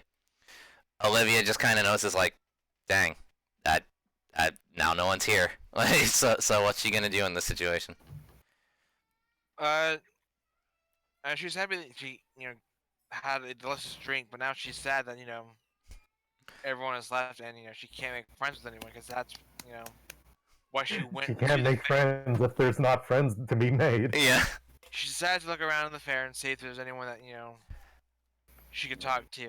Alright, roll 1d6 real quick. 2. There's like a couple people, but they're like in the process of leaving. Like, So not really opportune time. I mean, you could try following some people maybe, or go off to do something else. It's up to you. What do you want to do? She decides to go down the stairs where the people fell because she wants to know if those people are okay. So she goes down the stairs. Okay. So while she's running down the stairs, she notices a glint on one of the steps, and it's another of these glass crystal things that people keep finding. And she's like, and so it's up to you what she assumes, but like, maybe the other people dropped it. Who knows? Yeah, she goes, "It's neat, a cool shiny rock. I'll just keep it in my pocket for now." But, Yeah. someone dropped it because this rock is just so pretty and fancy that Even though it looks like garbage. So. it has to belong to Man, someone. this dollar store jewel sure looks nice. Right. Alright. So Morgana's off carrying Quinn still over her shoulder like a rag doll. And Set off a few place posts. yeah. And so Quinn's like, I think I'm okay now, Morgana. You can put me down, maybe. Walk to a post, tink. So I don't know if you guys heard that, but just keeps walking. Quinn keeps getting hit in the head by like stuff. Poor guy. And Morgana comes across to a carnival game. It's the hammer one where you try and hit the bell at the top. Oh, I'm already on this. Morgana's rolling. And so using Quinn as the frickin' hammer, just slams him, like doesn't even wait for the Carney to ask if she wants to play. Just bam, like right into the thing, and like, yeah, clean hits the bell. And the Carney really doesn't know what to make of this. He's just like, good job, good job, I guess. Like, and let me roll real quick. 6. Okay, so Quinn didn't feel a thing. Weirdly enough, he's used to this. Like, he's like, yep, this is my life. Like, God, I hate it. What has my life become? And so the Carney's like, you didn't pay, so technically I don't have to give you a prize, but like, I'll admit, not only was that impressive, but he's a shorter, older dude, so he's like, you also look like you could hurt me. So how about I give you this piece of glass I found on the ground? Will you go away then? Okay, hold on. I was joking about the crime originally, but is it really so bad that just seeing somebody mildly imposing is enough to think, oh god, I'm gonna get hurt? For this guy, yes. Yes. Oh This- god, not again. This woman just used a man that's slightly shorter Old than her Melvin. to smash the bell. So yeah, he just kind of gives it to Morgana, and he just kind of motions like just as a way to kind of say, "Can you please go away, please?" Just don't hurt me. like, so what's Morgana gonna do? I'll let you choose. I'll take the glass and go. Okay, so Morgana's like, alright, and just like shrugs, takes the glass, and she's like, well, Quinn, this is what you wanted, and like they walk off to do other stuff. So let's see, we have been going for so we're almost at intermission time, so we're gonna go to finish this segment off. We're gonna go to Zinc first, okay?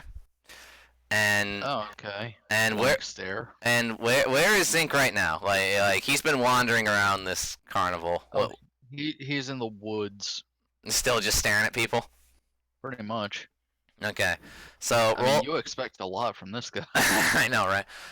Roll 1d6 real quick. Okay. It's perfect 6, dang. Okay, so because Zinc's just kind of been wandering and staring at people, he's actually taken notice about how these people have just kind of been finding random glass gems everywhere. Like, so what is his reaction to that? They're just baubles. They're like, whatever. Like, It's a fair. There's colored glass everywhere, dude. yeah. So, like, he's like, well, whatever, I guess. I don't know why people are littering at the Power Ranger Day Fair. That's kind of messed up, but, like, you know. Isn't that contrary to what they believed in? Pretty much. Like he's not very happy with these people. So, and then he looks down at his feet, and he actually notices one himself just kind of sitting there glistening. And what's he do? He picks it up. Litter is bad. Yeah, he has standards. So, No, he does. He may be true neutral, but this is just a detriment to everybody. so he's like, well, I'll throw this away later, and just picks it up and pockets it and keeps wandering. Well, he doesn't pocket it. He's just holding it. Yeah, or just holds it. Okay. And He's awkward like that. we also now pan to Narples, who they're all having a good time. You know, her group. They're eating. They're chatting about various things. And at one point, what is Narples eating right now, Nico? She's digging around in the trash.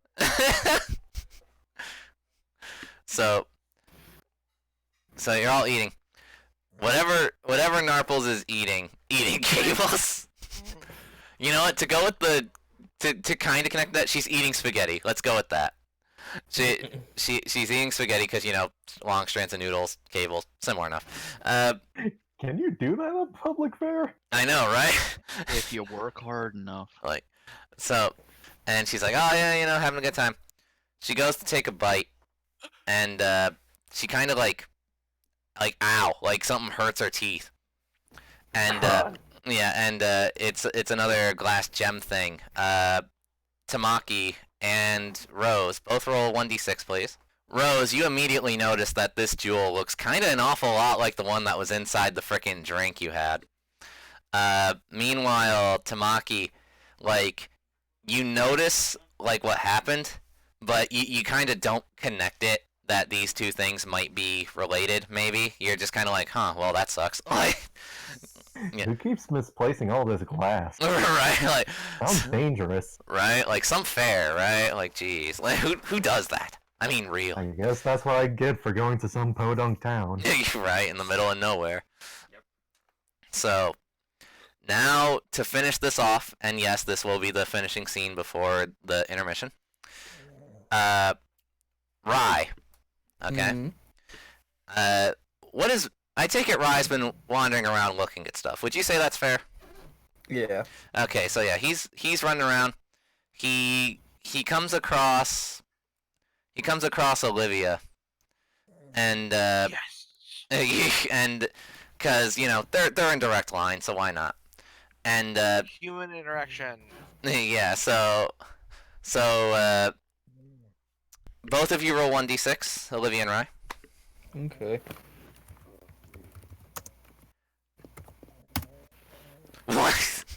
One and two. Okay, so sucks for Olivia. They run completely past each other. They don't even notice. They're like, yep, rip. Just nope. Like- Completely misses each other. Like Olivia, like at one point stops and like looks behind her because she thought she felt somebody there, but like doesn't see anything. She's like, well, Companionship. like oh well. but Ryan, meanwhile, he's running up and roll another 1d6 for me, Ryan. Okay. 3. Okay, so he running up and he comes across a big display that's in the upper parts of the fair, right? And there is this line of statues of some of the more popular, well-known Power Rangers. Grayson. You just see him with a I trying to destroy the statue. I walk up to it and I gently place my hand on, I guess, like the lower part of his arm, recognizing a certain man that I see before me. And I'm all like, you. Okay, so yeah, Lightspeed Red is part of this lineup, and so he stares at this statue, and Lightspeed Red's doing like his little classic like you got it like pose, right? Right. And so it's at this point that Rai pulls out the thing he's been fiddling with in his pocket, and it is another of these glass gems, and he kind of holds it close to him, just kind of looking meaningfully at this statue. And that is where we will break. And now it's time for Ask a Ranger. Today's question comes from Little Jimmy 725, who asks, "Dear Zach, just what are in those elixirs you were selling to everybody anyway?" Wait. Good question, Little Jimmy. Well, you see, it Wait, starts off. elixirs? I didn't know we had any elixirs. Oh, you've never tried Zach's Miracle Elixirs? And like motions to like behind him where there's a giant shelf that just has a bunch of glass bottles of various colors. No, I Yeah, haven't. man. It's my side business. I make and sell drinks, and they'll cure whatever ails you, man. So, hair loss, AIDS 2, the T virus. You name it. It'll help cure what ails you. They're delicious too on top. Oh, wow. You want to try one? It's only $1 per bottle. They're cheap too. All right, yeah, here, let me get one. Thanks! And then he snatches the dollar right out of it. In fact, I like you guys so much. Here you go. Everyone can get one. Here's one for you, Zink, and here's one for you, Tom, and here's one for you, Rye. And, good time. And Are these illegal? 100% probably legal. Please don't call your lawyer. Anyway, what are you doing here? And he points at Olivia, who's in the back.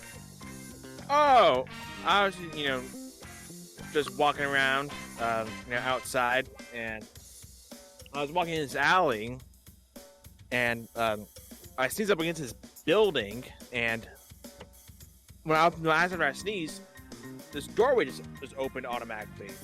I guess sneezing opens a door, out in the alley. And so I thought, well, that's nice of him. I'll also just walk straight in. See, that's the effect of my miracle elixir. You got door opening power. Would you like another one? Only $1. The answer is sure. yes. Thank you. And he takes her wallet. Anyway, here you go. So, all right, drink up, guys. Well, Zink can't drink, so his mouth hinges. He starts and then it slowly closes. Then you hear a horrible crunching noise. So, as for that question, and this is while they're all drinking. So, all of these elixirs, well, you know, it's a surprisingly wonderful amount of ingredients. Chocolate, there's raspberry jelly, there's vanilla pudding, there's blueberries, there's beef stew, there's peas, there's onions, there's gravy, there's bananas, there's whipped cream, and then, you know, the final ingredient, food dye, just for, you know, add a little bit of variety to each bottle. This was made for human consumption. Yeah, why wouldn't it be? Is any of that dairy? Half of it. Is any of that non-dairy? Half of it. Yeah. So now you know. Excellent question. Bye.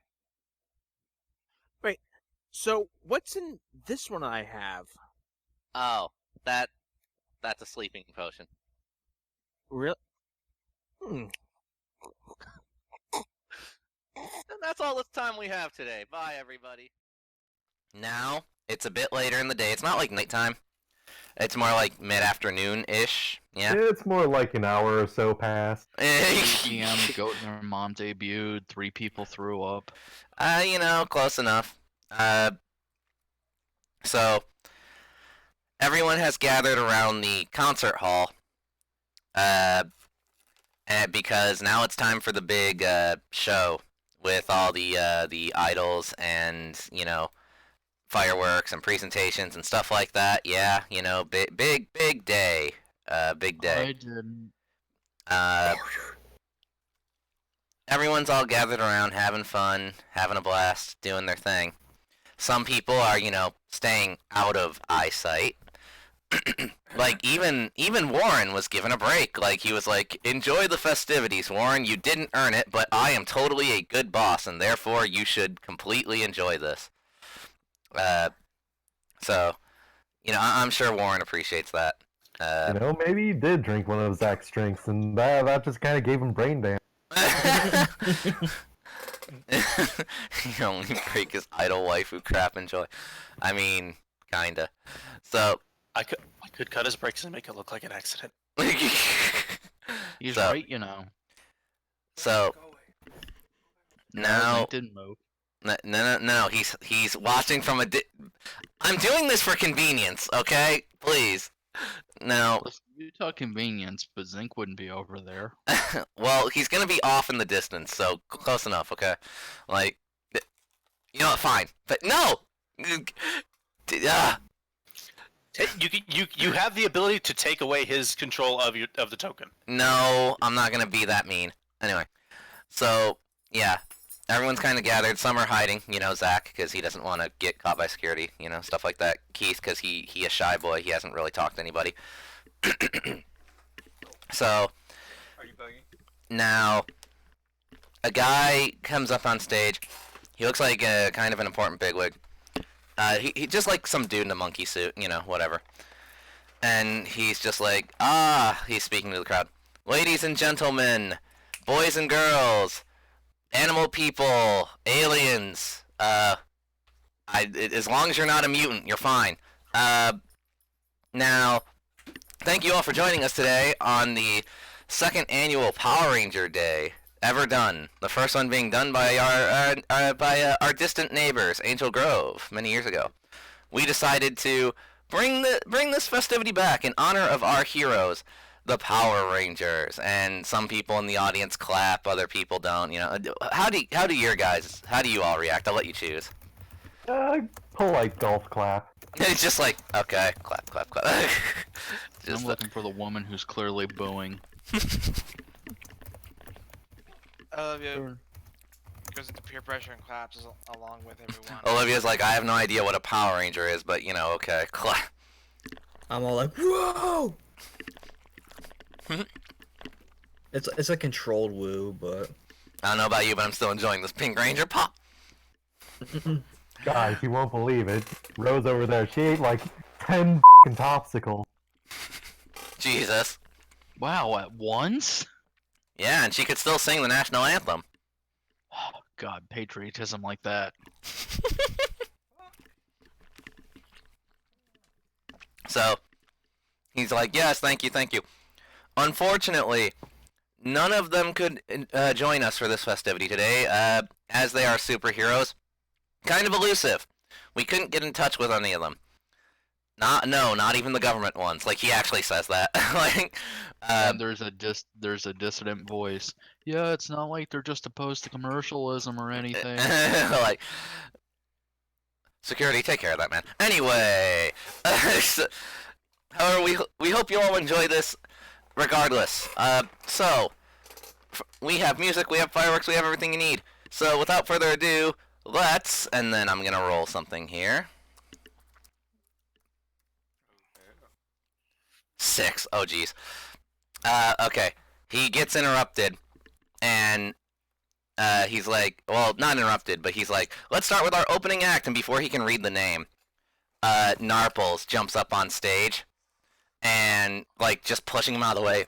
And he's like, she's like, oh, thank you, my adoring public. I'm Narples the Great the Ninth, and tonight I will be performing for you the Song of My People. I hope you all enjoy, and some people in the audience are very clearly confused, like, who, you know? Like, so, again, I'll let you all choose how you react to just this ferret lady in, like, a magical girl bit dress. more of a lively clap. Occasional woo. Yeah. Morgana's just like, I guess. Like, Rose and Nadia are cheering and clapping, like, yay, you got it, wow! Rai's just happy to be here. What's up? I'm just doing glad not to the, be locked in the basement. Sarcastic clapping. You remember in Graces where Pascal will apparently do like that little shimmy? Mm-hmm. I'm doing that.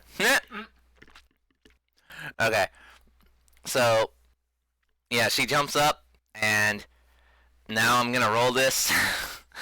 She whips out her microphone, and, oh, wow. Okay. That's still bad. Yeah.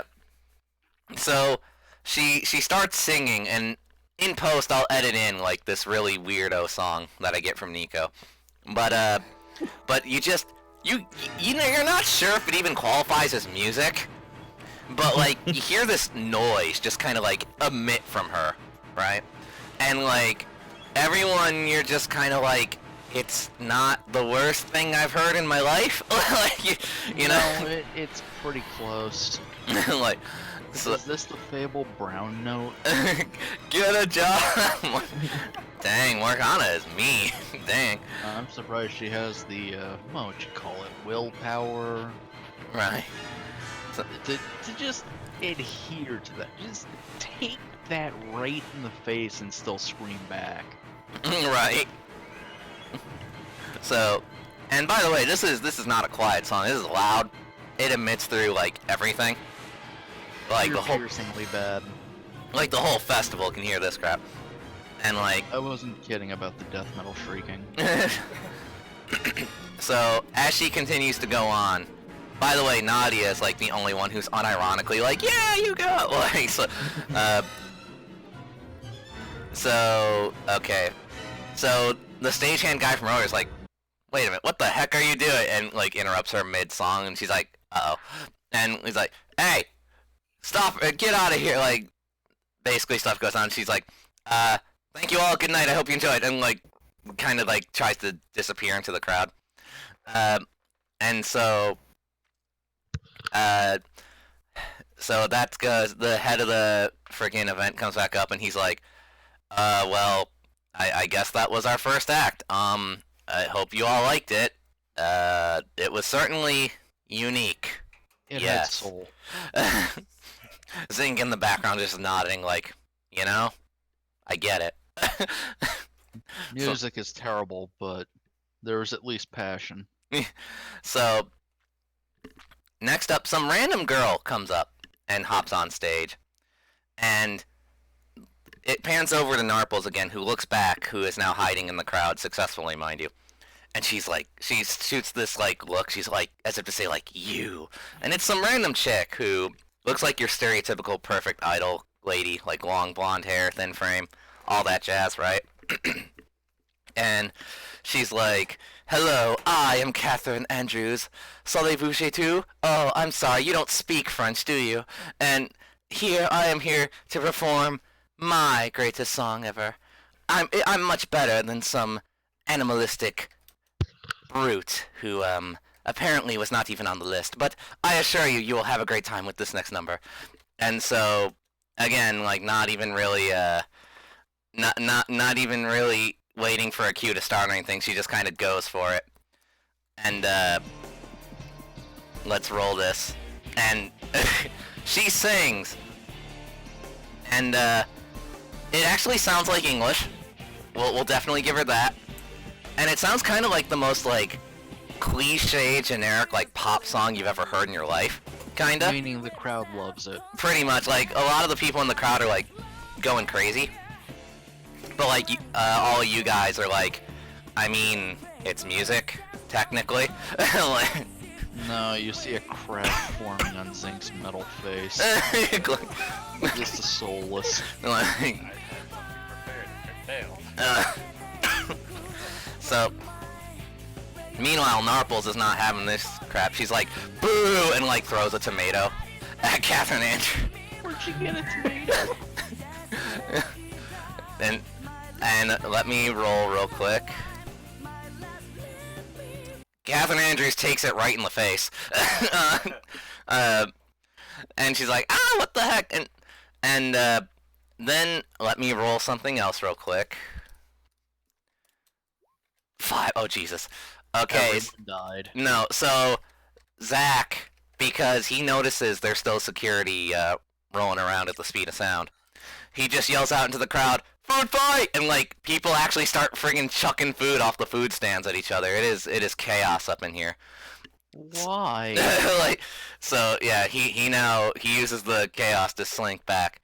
How are you all gonna handle this? There's just dinner entrees flying everywhere now. Can I try to eat it? Yes, you can. Roll for it. I want to try and eat whatever's being thrown at me. What do I roll for that? 1d6 as usual. 1d6. Got a 4. Couple of things here.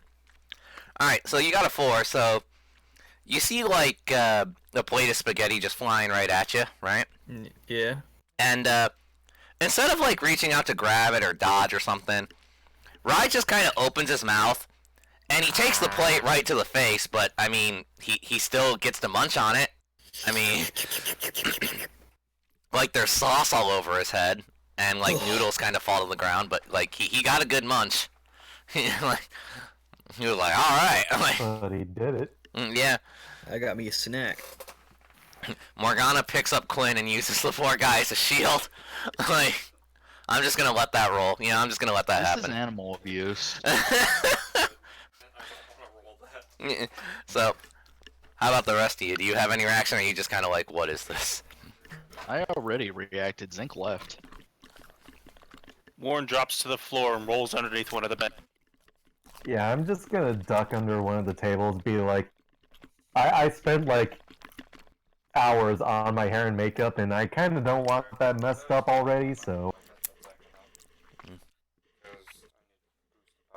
Yeah, and Olivia's just, you know, she doesn't think very much. She just thinks, you know, I should just dodge all this food. So she's not getting under a table just yet. She's playing like dodgeball with all the food.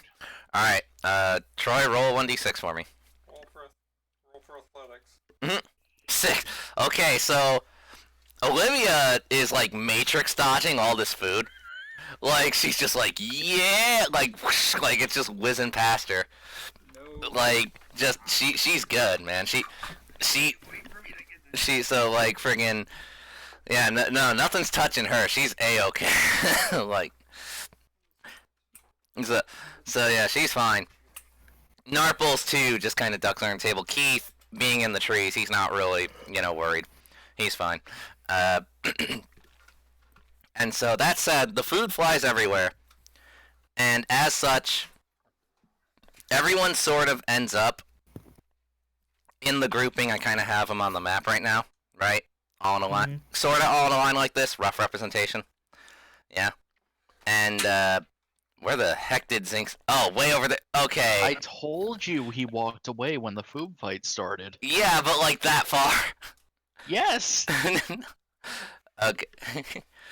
So, alright.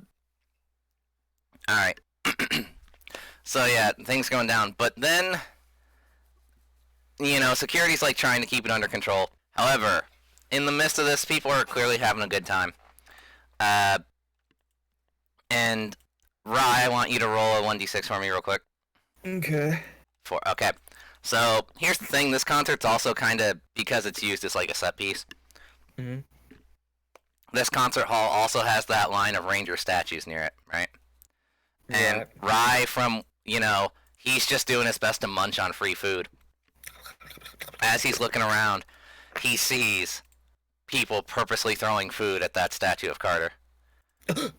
Yeah, so what are you gonna do? Oh no!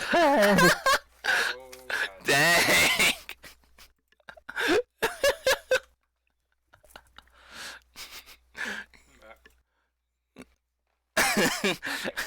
Okay, so everyone roll a 1d6 when you can.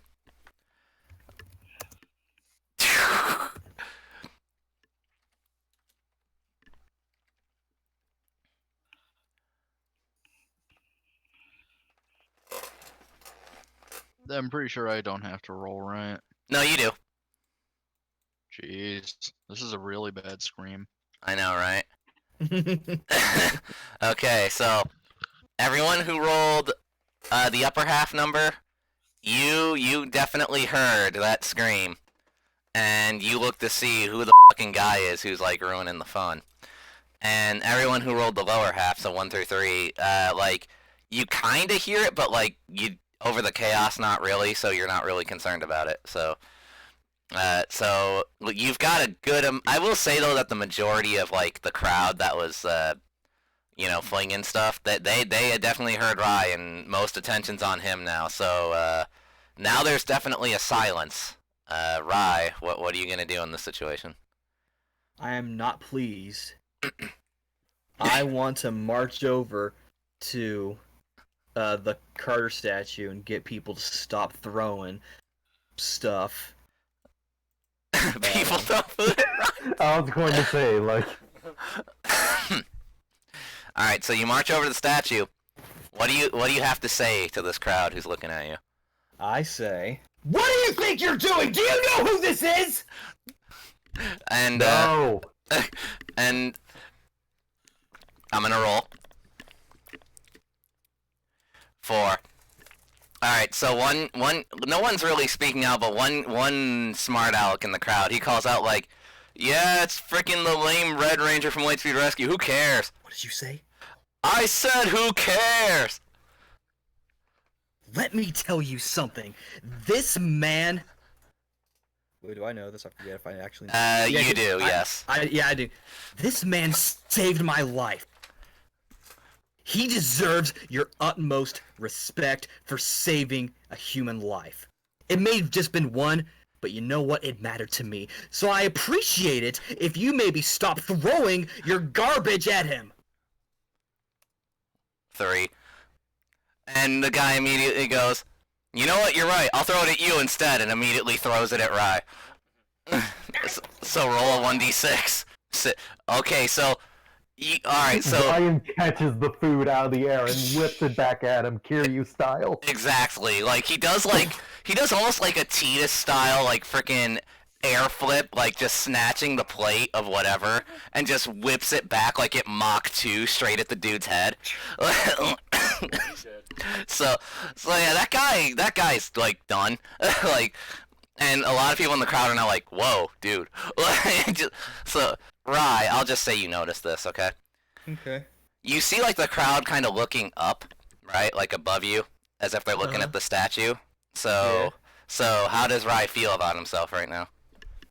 That they're looking above the statue? Well, no, above him. Above him at the statue, or...? Like, in that general area, yeah. I notice, and then I turn to look as well. Everyone else who's not Rye, roll your 1d6 again. Even I have to. I don't see shit. Tamaki is still under that table, not taking She's chances. still under this table. Nope, not getting out from under this table.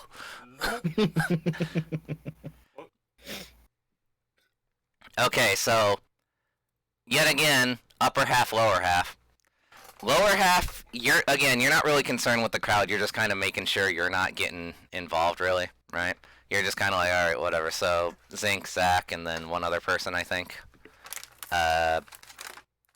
Tamaki, right? And meanwhile, everyone else, you look up and you notice this as well. But it seems like there's some object in the sky, just like, and it's like it's just kind of slowly moving towards the area, and everyone's like, "What the heck is that?" Right? Nani? And yeah, so like, and there's just kind of this like, and even more of a silence than when Rai bursted out, right? And 3. Okay, and then suddenly, some of the people with more keen eyesight, I'll let you guys decide on this or not.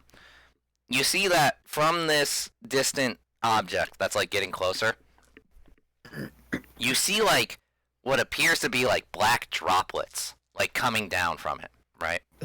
Like they're like slowly, like one by one, they're dropping down and they're like hitting the ground in the distance, right? And so, yeah, like that. And Ryo, you have a token for this, so I have plenty. yeah. So please draw it on the map for me, please, if you don't mind. How many? Just one for now. Just one. Just for now, yes. Well, you gotta wait. Okay.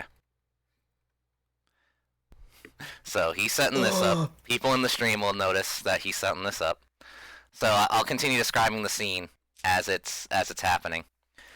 But yeah, you see one by one slowly, and your eyes kind of follow it, like naturally, and you see that those things, whatever they are like now, like faster than the giant thing in the sky. They're actually coming towards the area. Again, it takes a minute for this stuff to set in. Just as this like wave kind of these like blobs, they kind of run closer. And like now everyone's starting to notice, like, wait a minute, that is heading directly for, oh no. I want all of you to, I'll just say everybody at this point notices it, because like logically there'd be no way unless you were just completely freaking like blind and deaf. We're under a table. Wait, hold on. I'm still under the table. I got. Okay, I peek out from under the table. Okay, yeah, okay, so, and so now, all of you one by one, how do you react to just this, like, alien thing just, like, heading straight for the area? What is Maybe they're that? friendly? Question mark. I saw weirder on Planet K-17. Like, we have friendly aliens. Tamaki ain't racist. That's a good reaction. Look friendly. And, okay, so, some people in the crowd are like, yeah, no, and they start running, like, in a panic. While others are really dumb, and they're like, let's go poke it, right? And so they're like, getting closer because they're curious.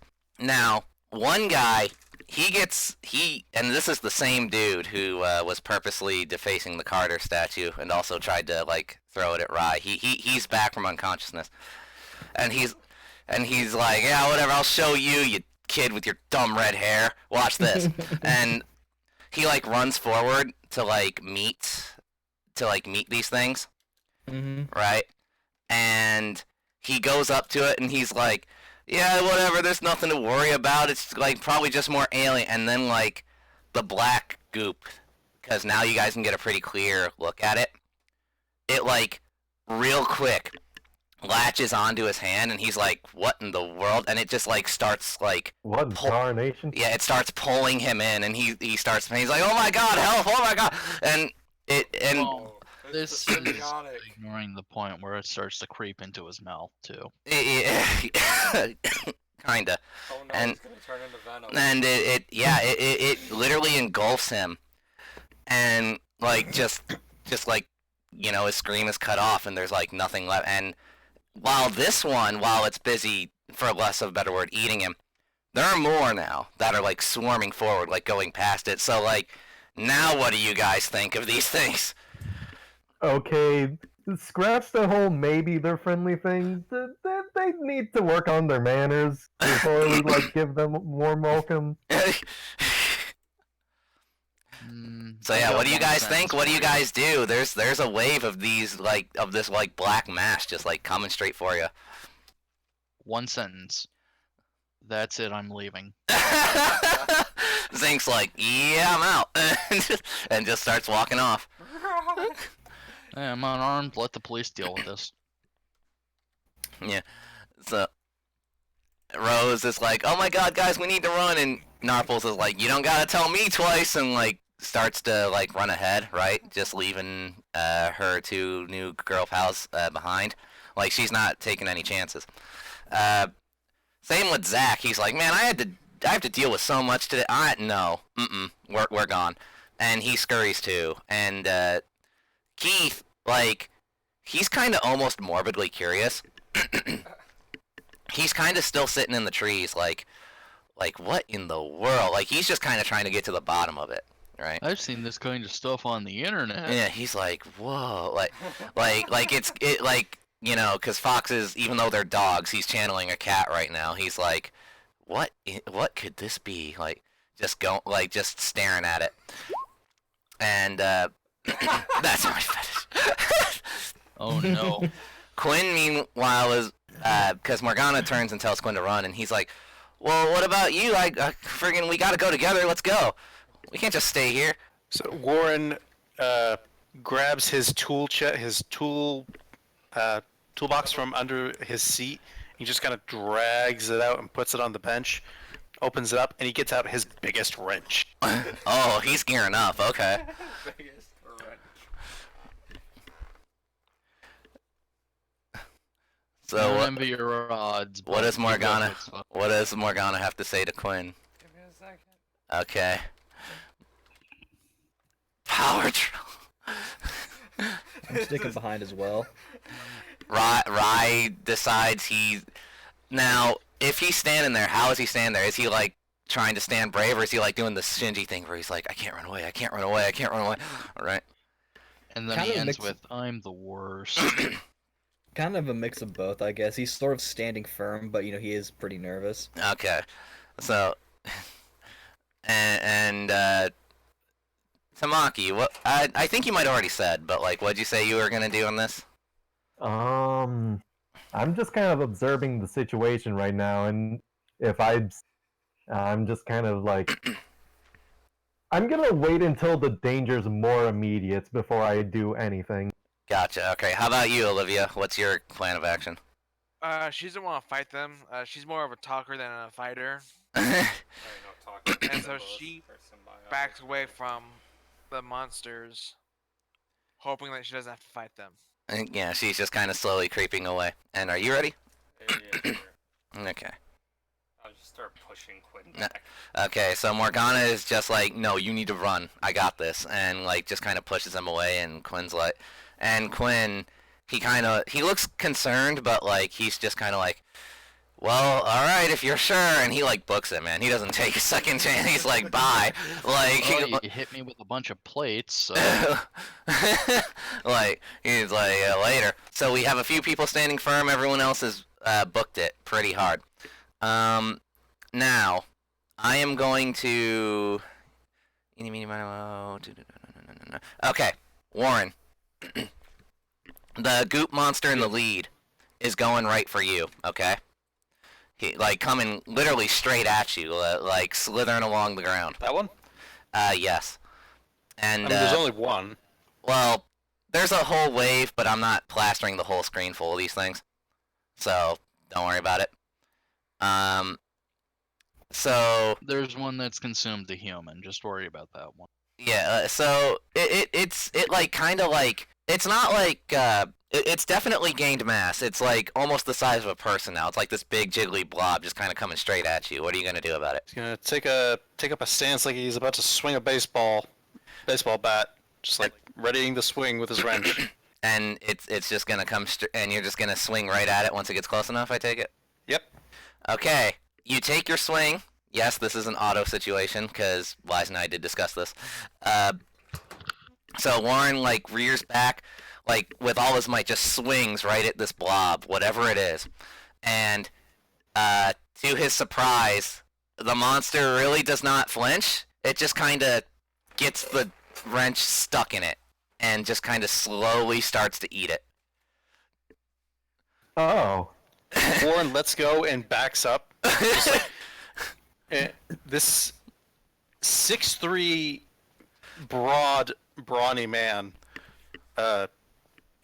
looks genuinely pretty freaked out at the moment. Yeah, I would be too. He picks up his toolbox and he starts booking it. Okay, yeah, he runs, scatters away too. Okay, so now we have another one, and you can put another token if you want, Ryo. It's up to you.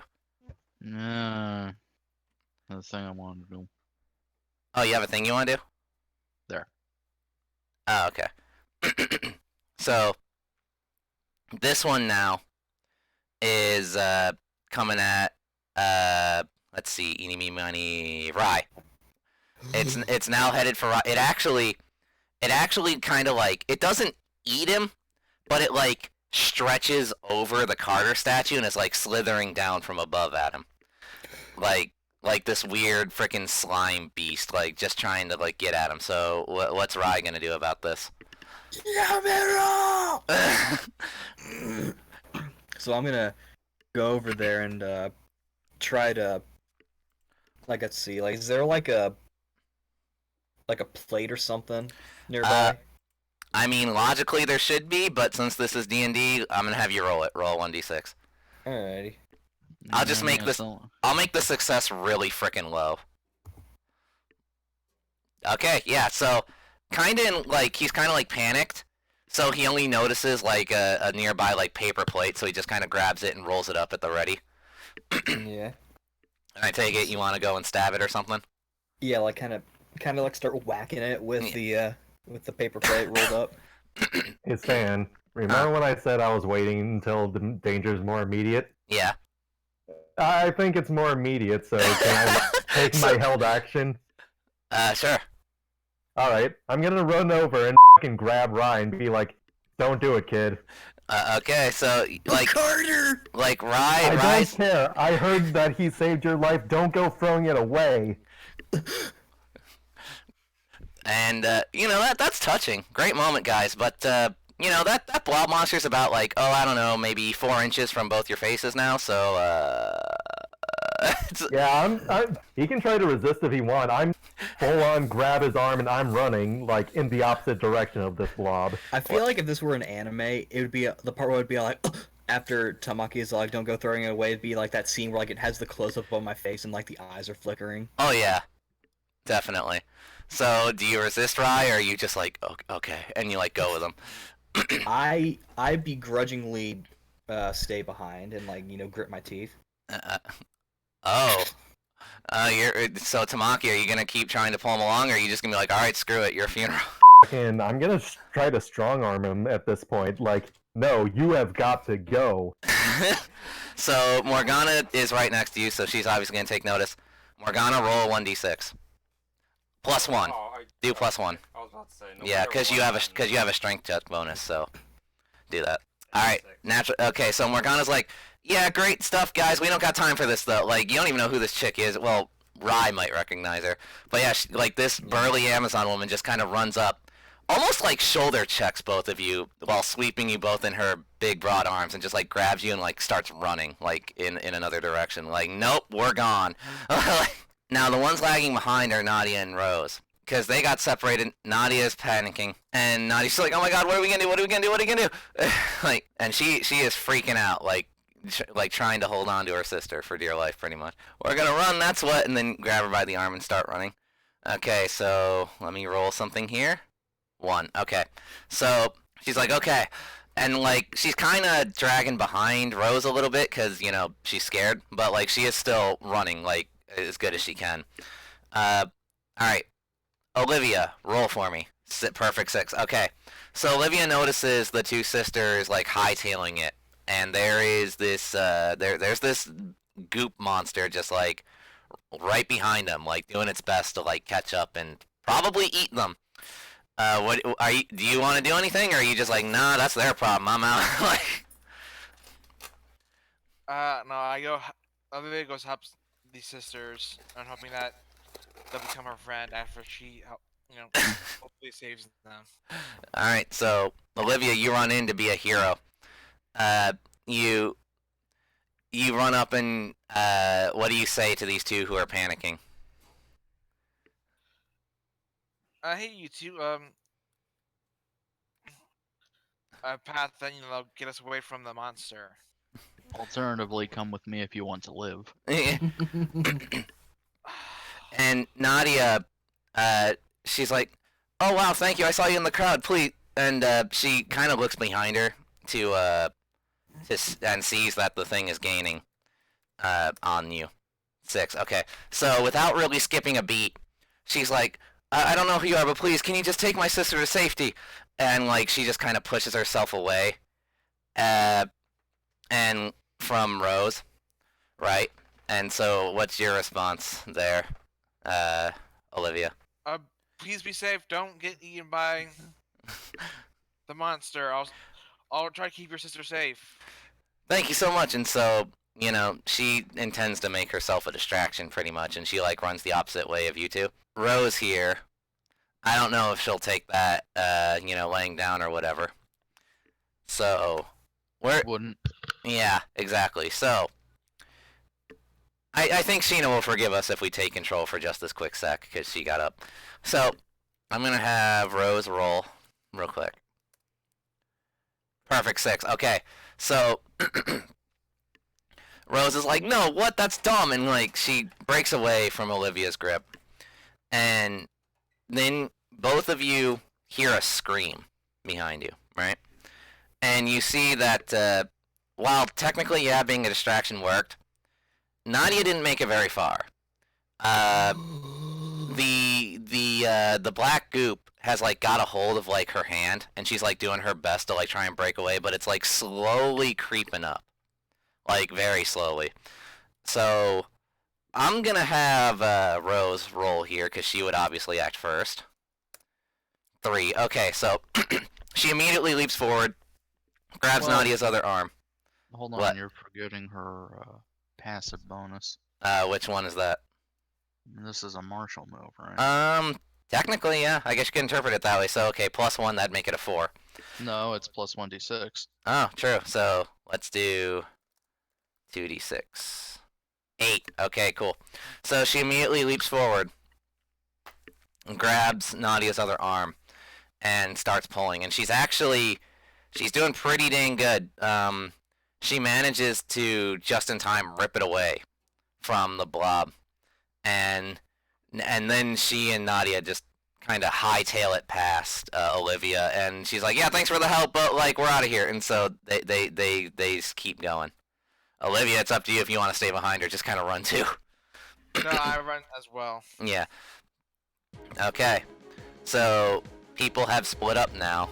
We've all gone in different directions. By the way, these goop monsters, as you're running, you've noticed that, it's not really an exaggeration that I said it was a big wave, because they are slowly starting to cover, like, this entire festival. As you run, you actively see people getting caught and captured. You actively see them consuming, like, trees, like some of the rides. You see, and it's a horrific scene, man. Like, so... However you all want to take this in, but you've all kind of dedicated yourselves to running, I would assume. I don't think any of you are interested in playing hero right now, but if you are, by all means. So everyone's kind of split up, and in the chaos and confusion, alright, we're gonna now hyper-focus on 4 individuals who all kind of happen to be in relatively the same direction, alright? Those being Rai, Morgana, Tamaki, and Warren. And actually, you know what? Keith as well, so 5. Yeah, so that's obvious. You 5 kind of have gone in the same direction, relatively speaking. And on the outskirts of this carnival is Ryo, I'll let you choose which field because we chose two. Which one would you like for them to have? Generic plains. Okay, so outside there's this big grassland because again this is a podunk town in the middle of nowhere on the East Coast. So yeah, there's this big grass plain. You can see yourself kind of getting away from like the blackness, quote unquote, and yeah, this entire carnival is screwed. It's been consumed like almost totally. Like you can't even recognize it anymore, pretty much. So as you're making a run for it, you know what I mean, Riley. Don't tell me to shut up. That was funny. Anyway. It was funny. Yeah, it was, I'll admit. But, so, I am going to have Morgana roll. Perfect 6. Okay, so you guys are way on the outskirts of town now. Alright. And Morgana kind of slows to a trot. Wait, when I roll +1 or no? You're fine. Whatever. Like, yeah. So, and she's like, and because she doesn't sense danger anymore. So, like, so she kind of stops, puts Rai and Tamaki down. Keith has been kind of, like, he's falling, but he's, like, way in the background, right? So he kind of stops, too. And Warren, I'll leave it up to you or not, whether you stop to see what's up with these guys, or if you're just like, nah, gonna keep going. Like, Warren will stop with the group. He'll be just kind of like breathing hard and just kind of with a 1,000-yard stare. yeah, like, so, okay, do you guys have any words, or are you all just kind of shell-shocked right now? I'll just be the first to pipe up and be like, is everyone alright? I'm okay. Morgana's like, what the heck were those things? What the heck is that? Anything like that. And so, let me just roll real quick for Keith. Perfect 6, dang. Well, I forgot his +1 because he has a perception bonus, but whatever, he rolled perfect anyway. And Keith, like, he hears, like, some rustling with his fox ears. And he, like, looks past the He hears group. some jimmies in the distance. Yeah, and he looks past the group a little bit. And here's where he decides to speak out, kind of catching all of you guys off guard. He's like, guys, I don't think we're clear yet.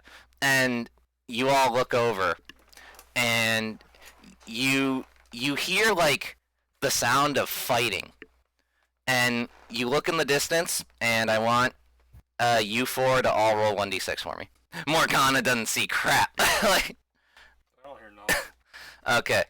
Like, Morgana's like, and it honestly, and with how she's been established, it honestly does make sense. Because you guys look in the distance, right? And you see more blobs, but they're all, like, contained. Like, they're circling something, right? Like, they're not really concerned with you guys. They're trying to get at something else. And as you observe, you see a Power Ranger. Morgana is like, who? Right? But, yeah, but Rai and Warren immediately recognize who this individual is. Tom, since you rolled neutral, I'll let you decide if Tamaki, like, recognizes this ranger or not. I don't think she'd recognize the specific ranger, but, like, she grew up watching a couple of Toku with her brothers, so, like, she would know what a Power Ranger is. Yeah. So, you all bare minimum recognize that this is a Green Ranger. So, so, I don't see color. so, he's, making all his kung fu noises, like, yeah, like, and he's, like, fighting. You see sparks flying. Yeah, and he's, like, he's doing his best. Like, you can tell he's having a struggle, but he's doing his best to, like, fight these off. And I'll roll for him real quick. 3. Okay, so yeah, he's kind of having a struggle because as far as you can tell, he doesn't even have any teammates. He's all on his own, and he draws a sword, right?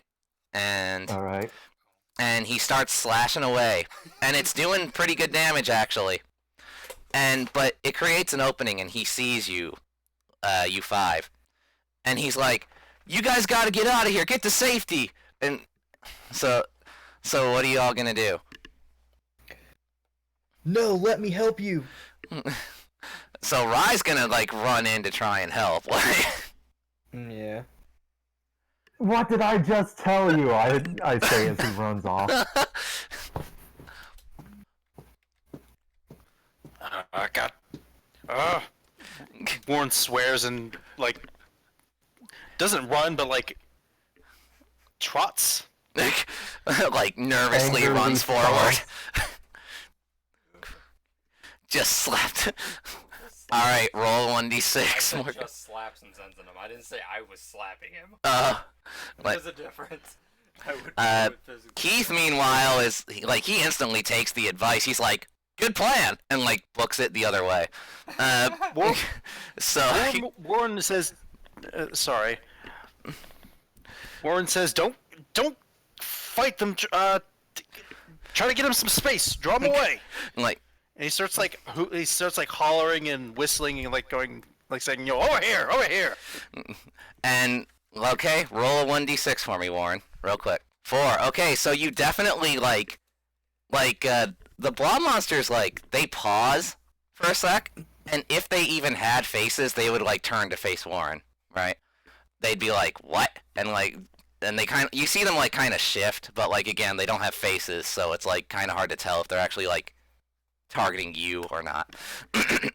And sure enough, like a couple of them, they keep prodding at the Green Ranger, who keeps trying to defend himself, and he's just like, "What are you doing?" And a few of the blobs, he's surrounded by, I'm gonna say, a group of like 10 of them. So I'm gonna say a group of like 3 of them drop what they're doing, attacking him, and like just kind of like gun it straight for the group now, thanks to Warren. So, Rye, are you still gonna go balls in? Like, I kind of Gotta go balls out. since they're coming to me, I feel like I should kind of stand my ground. okay. How about Tamaki and Morgana? What's your plan of action? Well, since we're trying to draw these things off the Green Ranger, Tamaki's gonna reach into her purse, pull out like a hairbrush or something, and yeet it at one of the monsters still on the Green Ranger. Okay. Wow. Throw a rock. Morgana quickly picks up a rock to try and like draw attention and like chucks it. The blob monster just kind of eats it like instantly. Like it does No. nothing. Like just like it might as well have not even hit it. Just like done. Like so. Does Alright. my hairbrush do any better? No, not at all. Same effect. Like, Ah, and so. Alright, let me roll for the Green Ranger here, real quick. What the? I did not press Control F. What? Anyway. 1. Oh, jeez.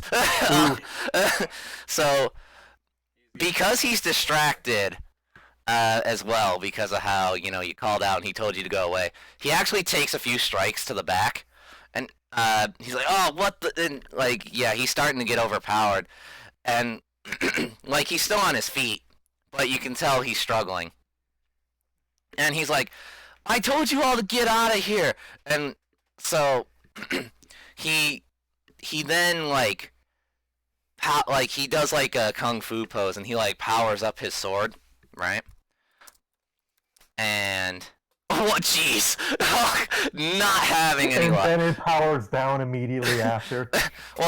Well, he goes to like charge it up with energy, but then like he immediately gets jumped again, so it like breaks his concentration. He has to like keep fighting. So yeah, he's busy. He can't jump in to try and save you guys. More. Those blobs, they're coming right at you. They are, I'm gonna say, just a couple feet away. In fact, here's a token to represent that. I'm gonna have it over a guy to represent they're eaten. So yeah, it's lunging right at you, and now I'm gonna have let's see, eeny meeny miny. Okay, Rye's the one who's going balls in, so he'll get attacked first. So Rye, roll for me. Alrighty. Warren's like, "Come at." Oh dang, that's really good. All right, let's see how Blob Boy does. 2. Okay, so it lunges at Rye, and Rye's kind of gearing up. And now, Rye, how do you want to respond to this? Do you want to try attacking it again? Do you want to dodge? Like, what's up? Is there like a stick nearby? You rolled a perfect 6, so I'm just gonna say yes. Alright, so I take like a stick, like a branch or something. Yeah. and I A wanna really try cool stick he found on the ground. A Yeah. really cool stick I found on the ground. I'm gonna try thwacking the blob guy with my stick. Alright, so you go to do that, and you thwap it, Uh-huh. and like you kind of like stab it, like an attempt to like impale it into the ground, right? Yeah. And like you feel like this weird sensation in the back of your head as you do this. Like you don't really know what it is, but you're just like, what? Like it catches your attention. This And- feeling inside me. And the blob, meanwhile, to your surprise, like to everyone's surprise probably, because I'm not gonna have you roll perception because this is all happening like relatively close to each other, so like duh. But so to everyone's surprise, the blob actually kind of reacts too. Like it actually like stops for a sec. It's like almost like you heard it. It's like what the? Okay, weird. But then it like immediately goes to lunge again. So who wants to jump in here? I'll let someone do like an intervening action if they want to. You said you yeah. want somebody to make an intervening If action? they wish to, yes. I said I'd pull him out of the Warren's gonna try to grab him and like pull him away from the creature. Because Okay. he's in the back a bit. Like he's trying to get their attention to get to draw away the creatures from the Green Ranger, but not fully engage. But now that he sees that one of these idiots are trying to actually fight these things, he's gonna like grab him and like by the scruff of their shirt and yank him back, like get him away. Okay, so I want you to roll 1d6 plus 1. Yep, I have brawny. Yep. So that gives me. Yep. So so Warren is just like, no, you idiot, and like immediately grabs him and like yeets him in the other direction. Like, so Sweet. so yeah, like Rye's good for now. Like we have another blob creature is now going for Morgana and Tamaki, like their little close-up gang, so to speak. So who wants to take the initiative on this one? I'm throwing. So Hmm. Warren would be over here with him. Yes. And Rye got yeeted, so he's over there now. And Warren was actually a little bit surprised with how far he was able to actually. He was like, wow, I don't know my own strength. Huh? Like, Well, apparently I'm getting yeeted. I mean, if you want to attempt to, I suppose he should be able to get a chance to resist the yeet, but that's up to Tamaki. that's a 7. He kind of can't. Like, yeah. So Tamaki, do you want to resist getting yeeted to the same place Rye is, or nah? I'm gonna less resist and more just kind of like brace myself. So like when I land, I roll to minimize any damage. All right. So Morgana rolled a 4. So yeah, with not really any problem, you're yeeted as well. Right before the blob gets to you. Although now Warren and Morgana kind of have to deal with the problem of this third one, which kind of like, if these things had legs, it would be like kung fu jumping over the other two and like lunging at you two. So I'm gonna roll Brace myself. 3. Okay, you two roll now. Beat a 3. Do I get +1 for defense or no? Yes. Okay. Oh, jeez. Oh. All right. So, do you want Morgana to play hero, or do you want her to be selfish? Yeah, Okay. I can All right. So now Warren did not expect this third force to like come lunging out from behind the other two, so he's kind of caught off guard. Morgana, however, is kind of on her game, so she kind of like runs over and kind of like shoulder checks both herself and Warren out of the way of the oncoming, onslaught. So, yeah. Yeah. So, now, Warren, gone. Warren will shake himself off. Thanks. Sorry about that. Morgana, you got a reply? Everyone gets one. So, now it's Green Ranger's turn again. And, again, he's having a struggle. Like, he's managed to, like, because like you see him manage to like quote unquote strike down some of them. Like you guys aren't even sure if they're dead or not, because they kind of just like deflate and like are regular goop on the ground, right? So Right. so like he's But doing it. He's doing his best, huh? Did our distraction like take some of them away from him? Yes. And he hasn't killed all the ones he was fighting, but he did manage to bring a couple of them down. So he like looks over at you guys, and he's like, brave but stupid. So like he almost literally says that. So, and this Green Ranger can't roll for crap. So, so like he's still kind of like, you know, really close on the tail. Like he's like barely dodging these things, but he's like making his way over to the group. And he's like, "Are you guys really serious about helping me out here? Cause I'm like, you need to run." And he like braces himself. Look, unless you have backup coming, we're the best you got. Let us help you. And he kind of takes Tamaki's words, and he's like, "You know, it's sad, but that's kind of a good point." And he's like, "Well, all right, guys, if you're serious about this, I want you all to stay as far behind me as you can. Like, do not get close to these things. I don't even know what these things are. Like that's that's what we're dealing with here. Like nothing like this has been seen before. Like straight up." And Got like it. Throw things from a distance. yeah, and he literally grabs Rai by the shoulders and like almost looks him in the eye, and he's like, "Do you understand that?" Being touched by a Power Ranger. You f***ing nerd. And so this Green Ranger is just like, "All right, whatever," and just like lets Rai go, and he like turns around and like braces himself again, blade at the ready, and he like thinks to him, and then he goes, "Now just promise me, if I go down, you all need to get out of here by any means necessary, okay?" I won't like it, but I hear you. Warren grunts and gives a thumbs up from his prone position. Alright, so yeah, he braces himself, and he like kind of does almost like a DBZ charging up pose, because he's actually got some distance now, right? And he's like, "Alright, let's do this." And so now another blob comes and charges right at him, so I'm gonna roll for that. 5, okay. It charges, and it like grabs a hold of him, and it definitely, like, he flinches, like some sparks fly, but he knows you guys are behind him, so he's doing his best to like hold firm. Like he almost loses his balance, but he's like still hanging in there. And he's like, "All right, this might not be pretty." And so now I'm gonna roll his counter real quick. 5, okay, even match. So he manages to push it away, slashes it. Like, you guys think it was hurt? You're not really sure? Like, but you're assuming because it's a Power Ranger it did something, or at least you're hoping.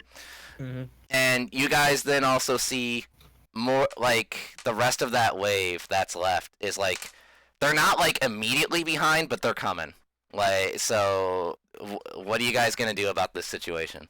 Well, I'm gonna listen to the Power Ranger. I'm staying behind him. Alright. Same. How about Morgana and Warren? Warren's gonna pull a small fire extinguisher out of his toolbox. Oh, okay. So Green Ranger notices, and he's like, "Good idea. Chuck that." Warren does so. Okay, so now both of us roll 1d6 real quick. Can I get a +1 for Brawny? Yes, by all means. Good He's enough. better than you.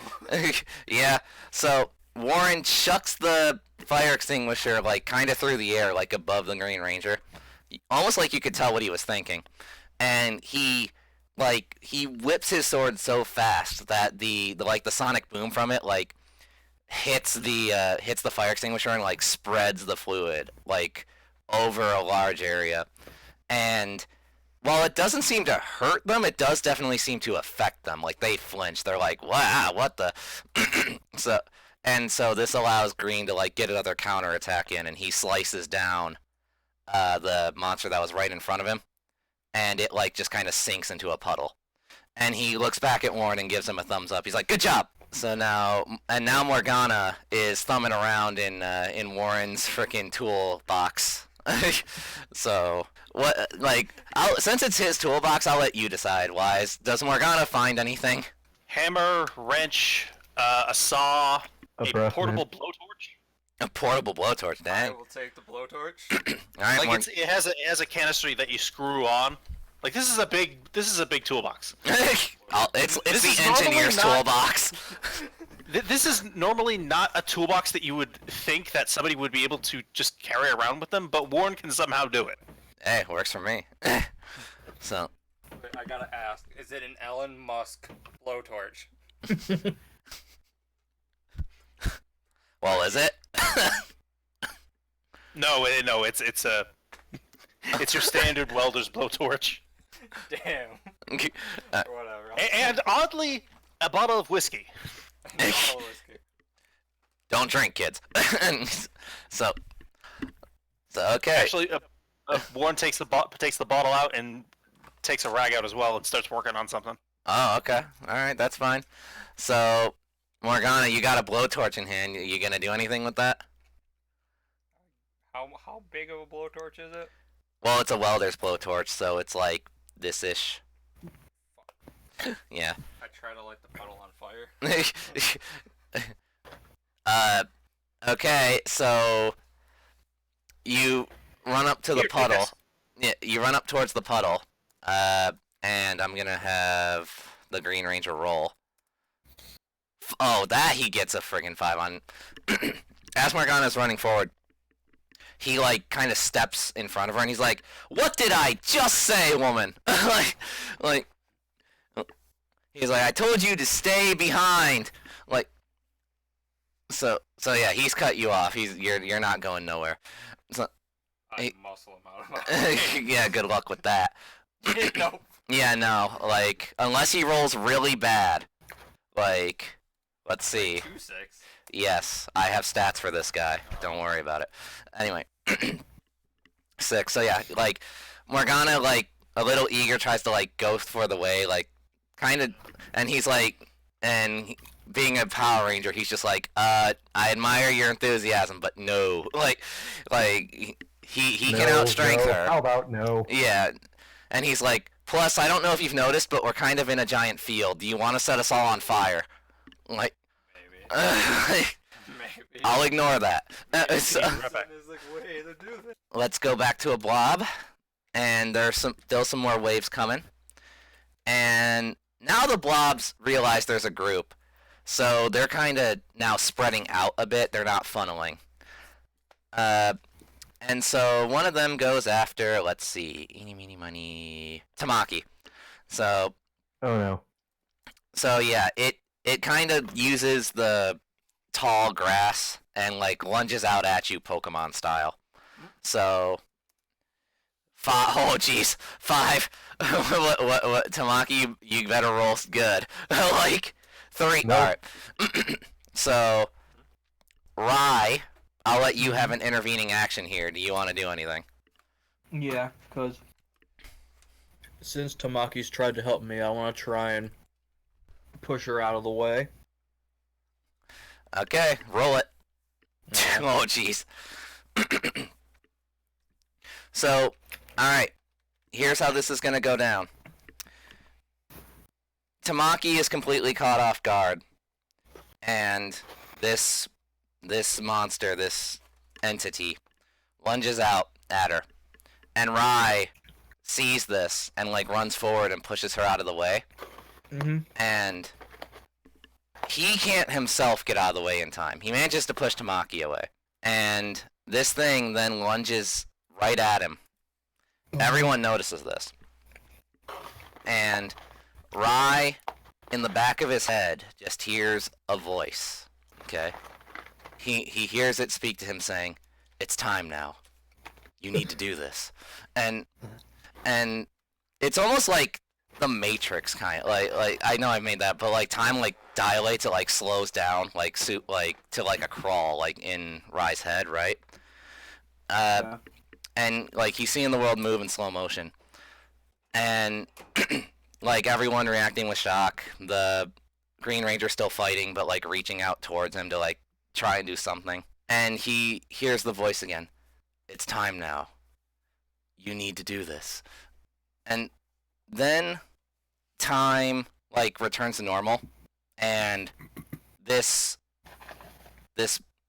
black monster covers Rai completely. Like envelops him totally. Damn.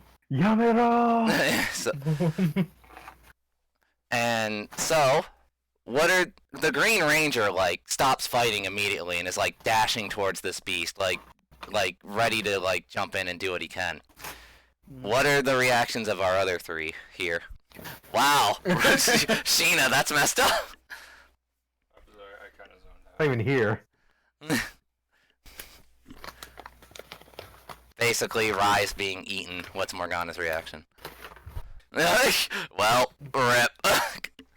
Apparently. What am I supposed to do about it? Like, I'm just kind of frozen in fear. Like, It's half-eaten oh no, meats or something. this I don't dude know. that I just tried to save saved me, and now he's gonna die for it. Fair.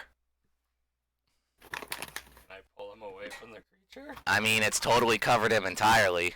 So, I mean, if you want to run up and try and reach your hand in there, by all means. But Blowtorch. true, you do. So, what about Warren? Yeah, I think he got up. Okay. So everyone's kind of paralyzed with fear at this horrific sight. Like this guy who they didn't know him long, but he was there to help, you know. And they have basic human empathy, so everyone's like, "What in the?" And then, I'm back. Sorry. all right, good timing. Wise. Rai just got enveloped by one of the goo monsters. What is Warren's reaction? As much as the Green Ranger said, warned against, fire, nothing really else seems to be working. So Warren is going to open one of the lower drawers and pull out a road flare. Oh. And a can of bug spray. Oh.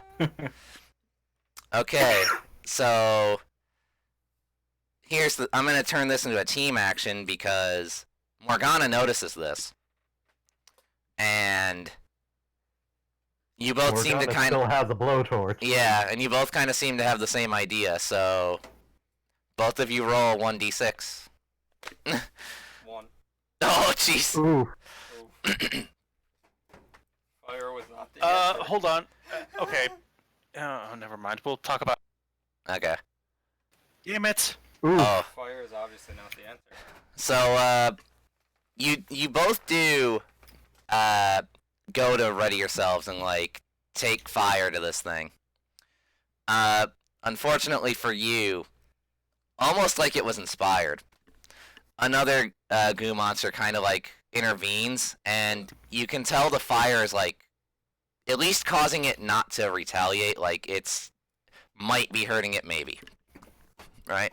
So it's holding it there, but it's shielding its buddy, so to speak, from getting harmed for still eating Rye. Not right, Brad. Yeah, so everyone noticed, and again, I'm not going to roll perception because this would be obvious to anybody who's in the general area. You see a bright red light start to erupt, or peek out rather, from that monster that's enveloped Rye.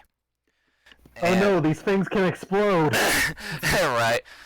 And so it does actually, almost like a freaking firework. The red light grows super blinding, and then that area goes up in a tower of fire. And so Green Ranger is like, what in the world? He stops. The goop monsters as well are kind of frozen. They're again, if they even had emotions, they'd be like, what? Right? And I imagine you all are kind of freaked out by just a sudden eruption of friggin' fire just in the middle of nowhere. I mean, I would assume. I'll leave it up to you. But Yeah, I've seen worse. you're right. Whatever. but yeah. As the light fades and the fire also peters out to where there's only smoke, you then see that out from the flames and the smog steps forth a warrior clad in red. And you don't know who this is. Like, who is this man? Like, what? And so this character is controlled by Ryan. And Ryan, since you're controlling him and this is a new beast, I'm gonna let you God mode for a minute here, okay? Okay. So, you and these others, there's still like a handful of these, goop monsters left, and like they're done being stunned. They're starting to move again. What are you gonna? I'm gonna say there's like 5 left. What are you gonna do?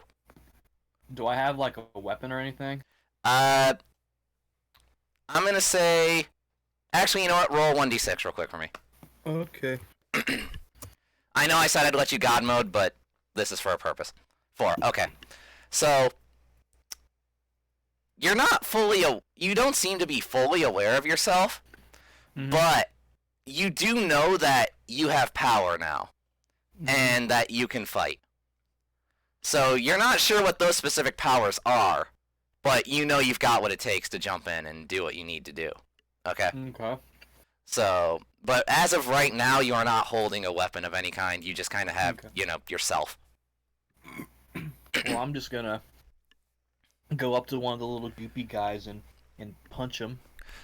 Okay, so you run up at, like, real quick speed, and, like, as you're running past, because, like, I imagine you run to the closest one, which would be the one towards Morgana and Warren, and you punch ferociously, and it causes this monster to just splatter, like, in a bunch of directions. Miraculously, none of it hits anybody. It all just kind of goops over to the floor, or ground, rather, right? Yeah. And so, now, more keen observation might show you that this warrior clad in red, he has a helmet that gives off the visage of a lion, right? Yeah. And so, now you have 4 left to deal with. What are you doing? I'm going to let you keep going. Okay. The other 4, how close are they to me? They're past the group, so, like, they're moving forward, so they're not far away, but, like, they're farther than what the other one was. Can I attempt to take out all 4 of them in, like, one big, like, thing? If you want to rush all 4 at once, if that's what you're saying, I mean, sure, okay, so... Because I'm thinking, like, since you said I'm not fully aware, I'm thinking I can feel, the power, so I'm thinking, like, if I just kind of push my hands out and just, like, hope something happens. Alright, so you run forward, you're leaving a small trail of fire behind your feet, and you rush forward and you, like, thrust your hands forward, like, trying to do anything. And to the surprise of a lot of people, maybe even yourself, your hands, they ignite, and as you lunge forward, this, like, huge flamethrower, like, erupts from both of them. And it covers these monsters in crimson flame, and it seems to work. It incinerates them pretty much on the spot. like now there's a giant blaze in front of you, which might spread, might not. But you in one fell swoop you took out all these guys. So what's the rest of the team think about this just suddenly happening? Tamaki's gonna start clapping. I'll be like, I'll turn to Green and be like, hey, you did have help on the way. Good job. And the Green Ranger looks at Tamaki, and he just kind of, like, puts his finger to his temple, and he's like, yeah, I guess I did. Morgana's just confused. I am confusion. Yeah. Warren looks down at the blowtorch in Morgana's hands and the road flare in his hands, and he says, all right, fire does work. Good. Good to know. So, the Red Warrior then dramatically, like, turns towards the group, and as he does, another bright red light shines, and as it fades, you see that it is Rye, and he like, gives off, like, a triumphant smile, and he like does a thumbs up towards you guys, and then he just kind of like loses his balance and like collapses onto the ground. So, so Green Ranger runs over to like catch him, and he's like, and he looks at the three of you, and he's like, "So wait, are you guys Power Rangers?" He's a Power Ranger, clearly. I just met the guy. Morgana's like,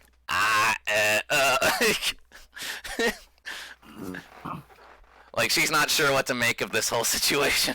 Warren is just more focused on the remaining creatures. Oh, they're all gone. They went up in flames. Like, so. Oh, these two can off then. I'll drag them away. Don't worry about these tokens. That they're not there. Don't worry about it. These are not the blobs you're looking for. Yeah. So Green then, lifting, like setting Rye down gently. He's like, well, that's weird. If he was a ranger, why didn't he morph earlier? And he like thinks to himself for a second. He's like, well, whatever. I guess it's fine since you know one ranger's identity. I guess it can't hurt to know another. And he turns towards all of you, and he's like, allow me to introduce myself to you all. And he dramatically like removes his helmet, right? And he says, nice to meet you all. My name is Trek. And then end of episode right there. Damn.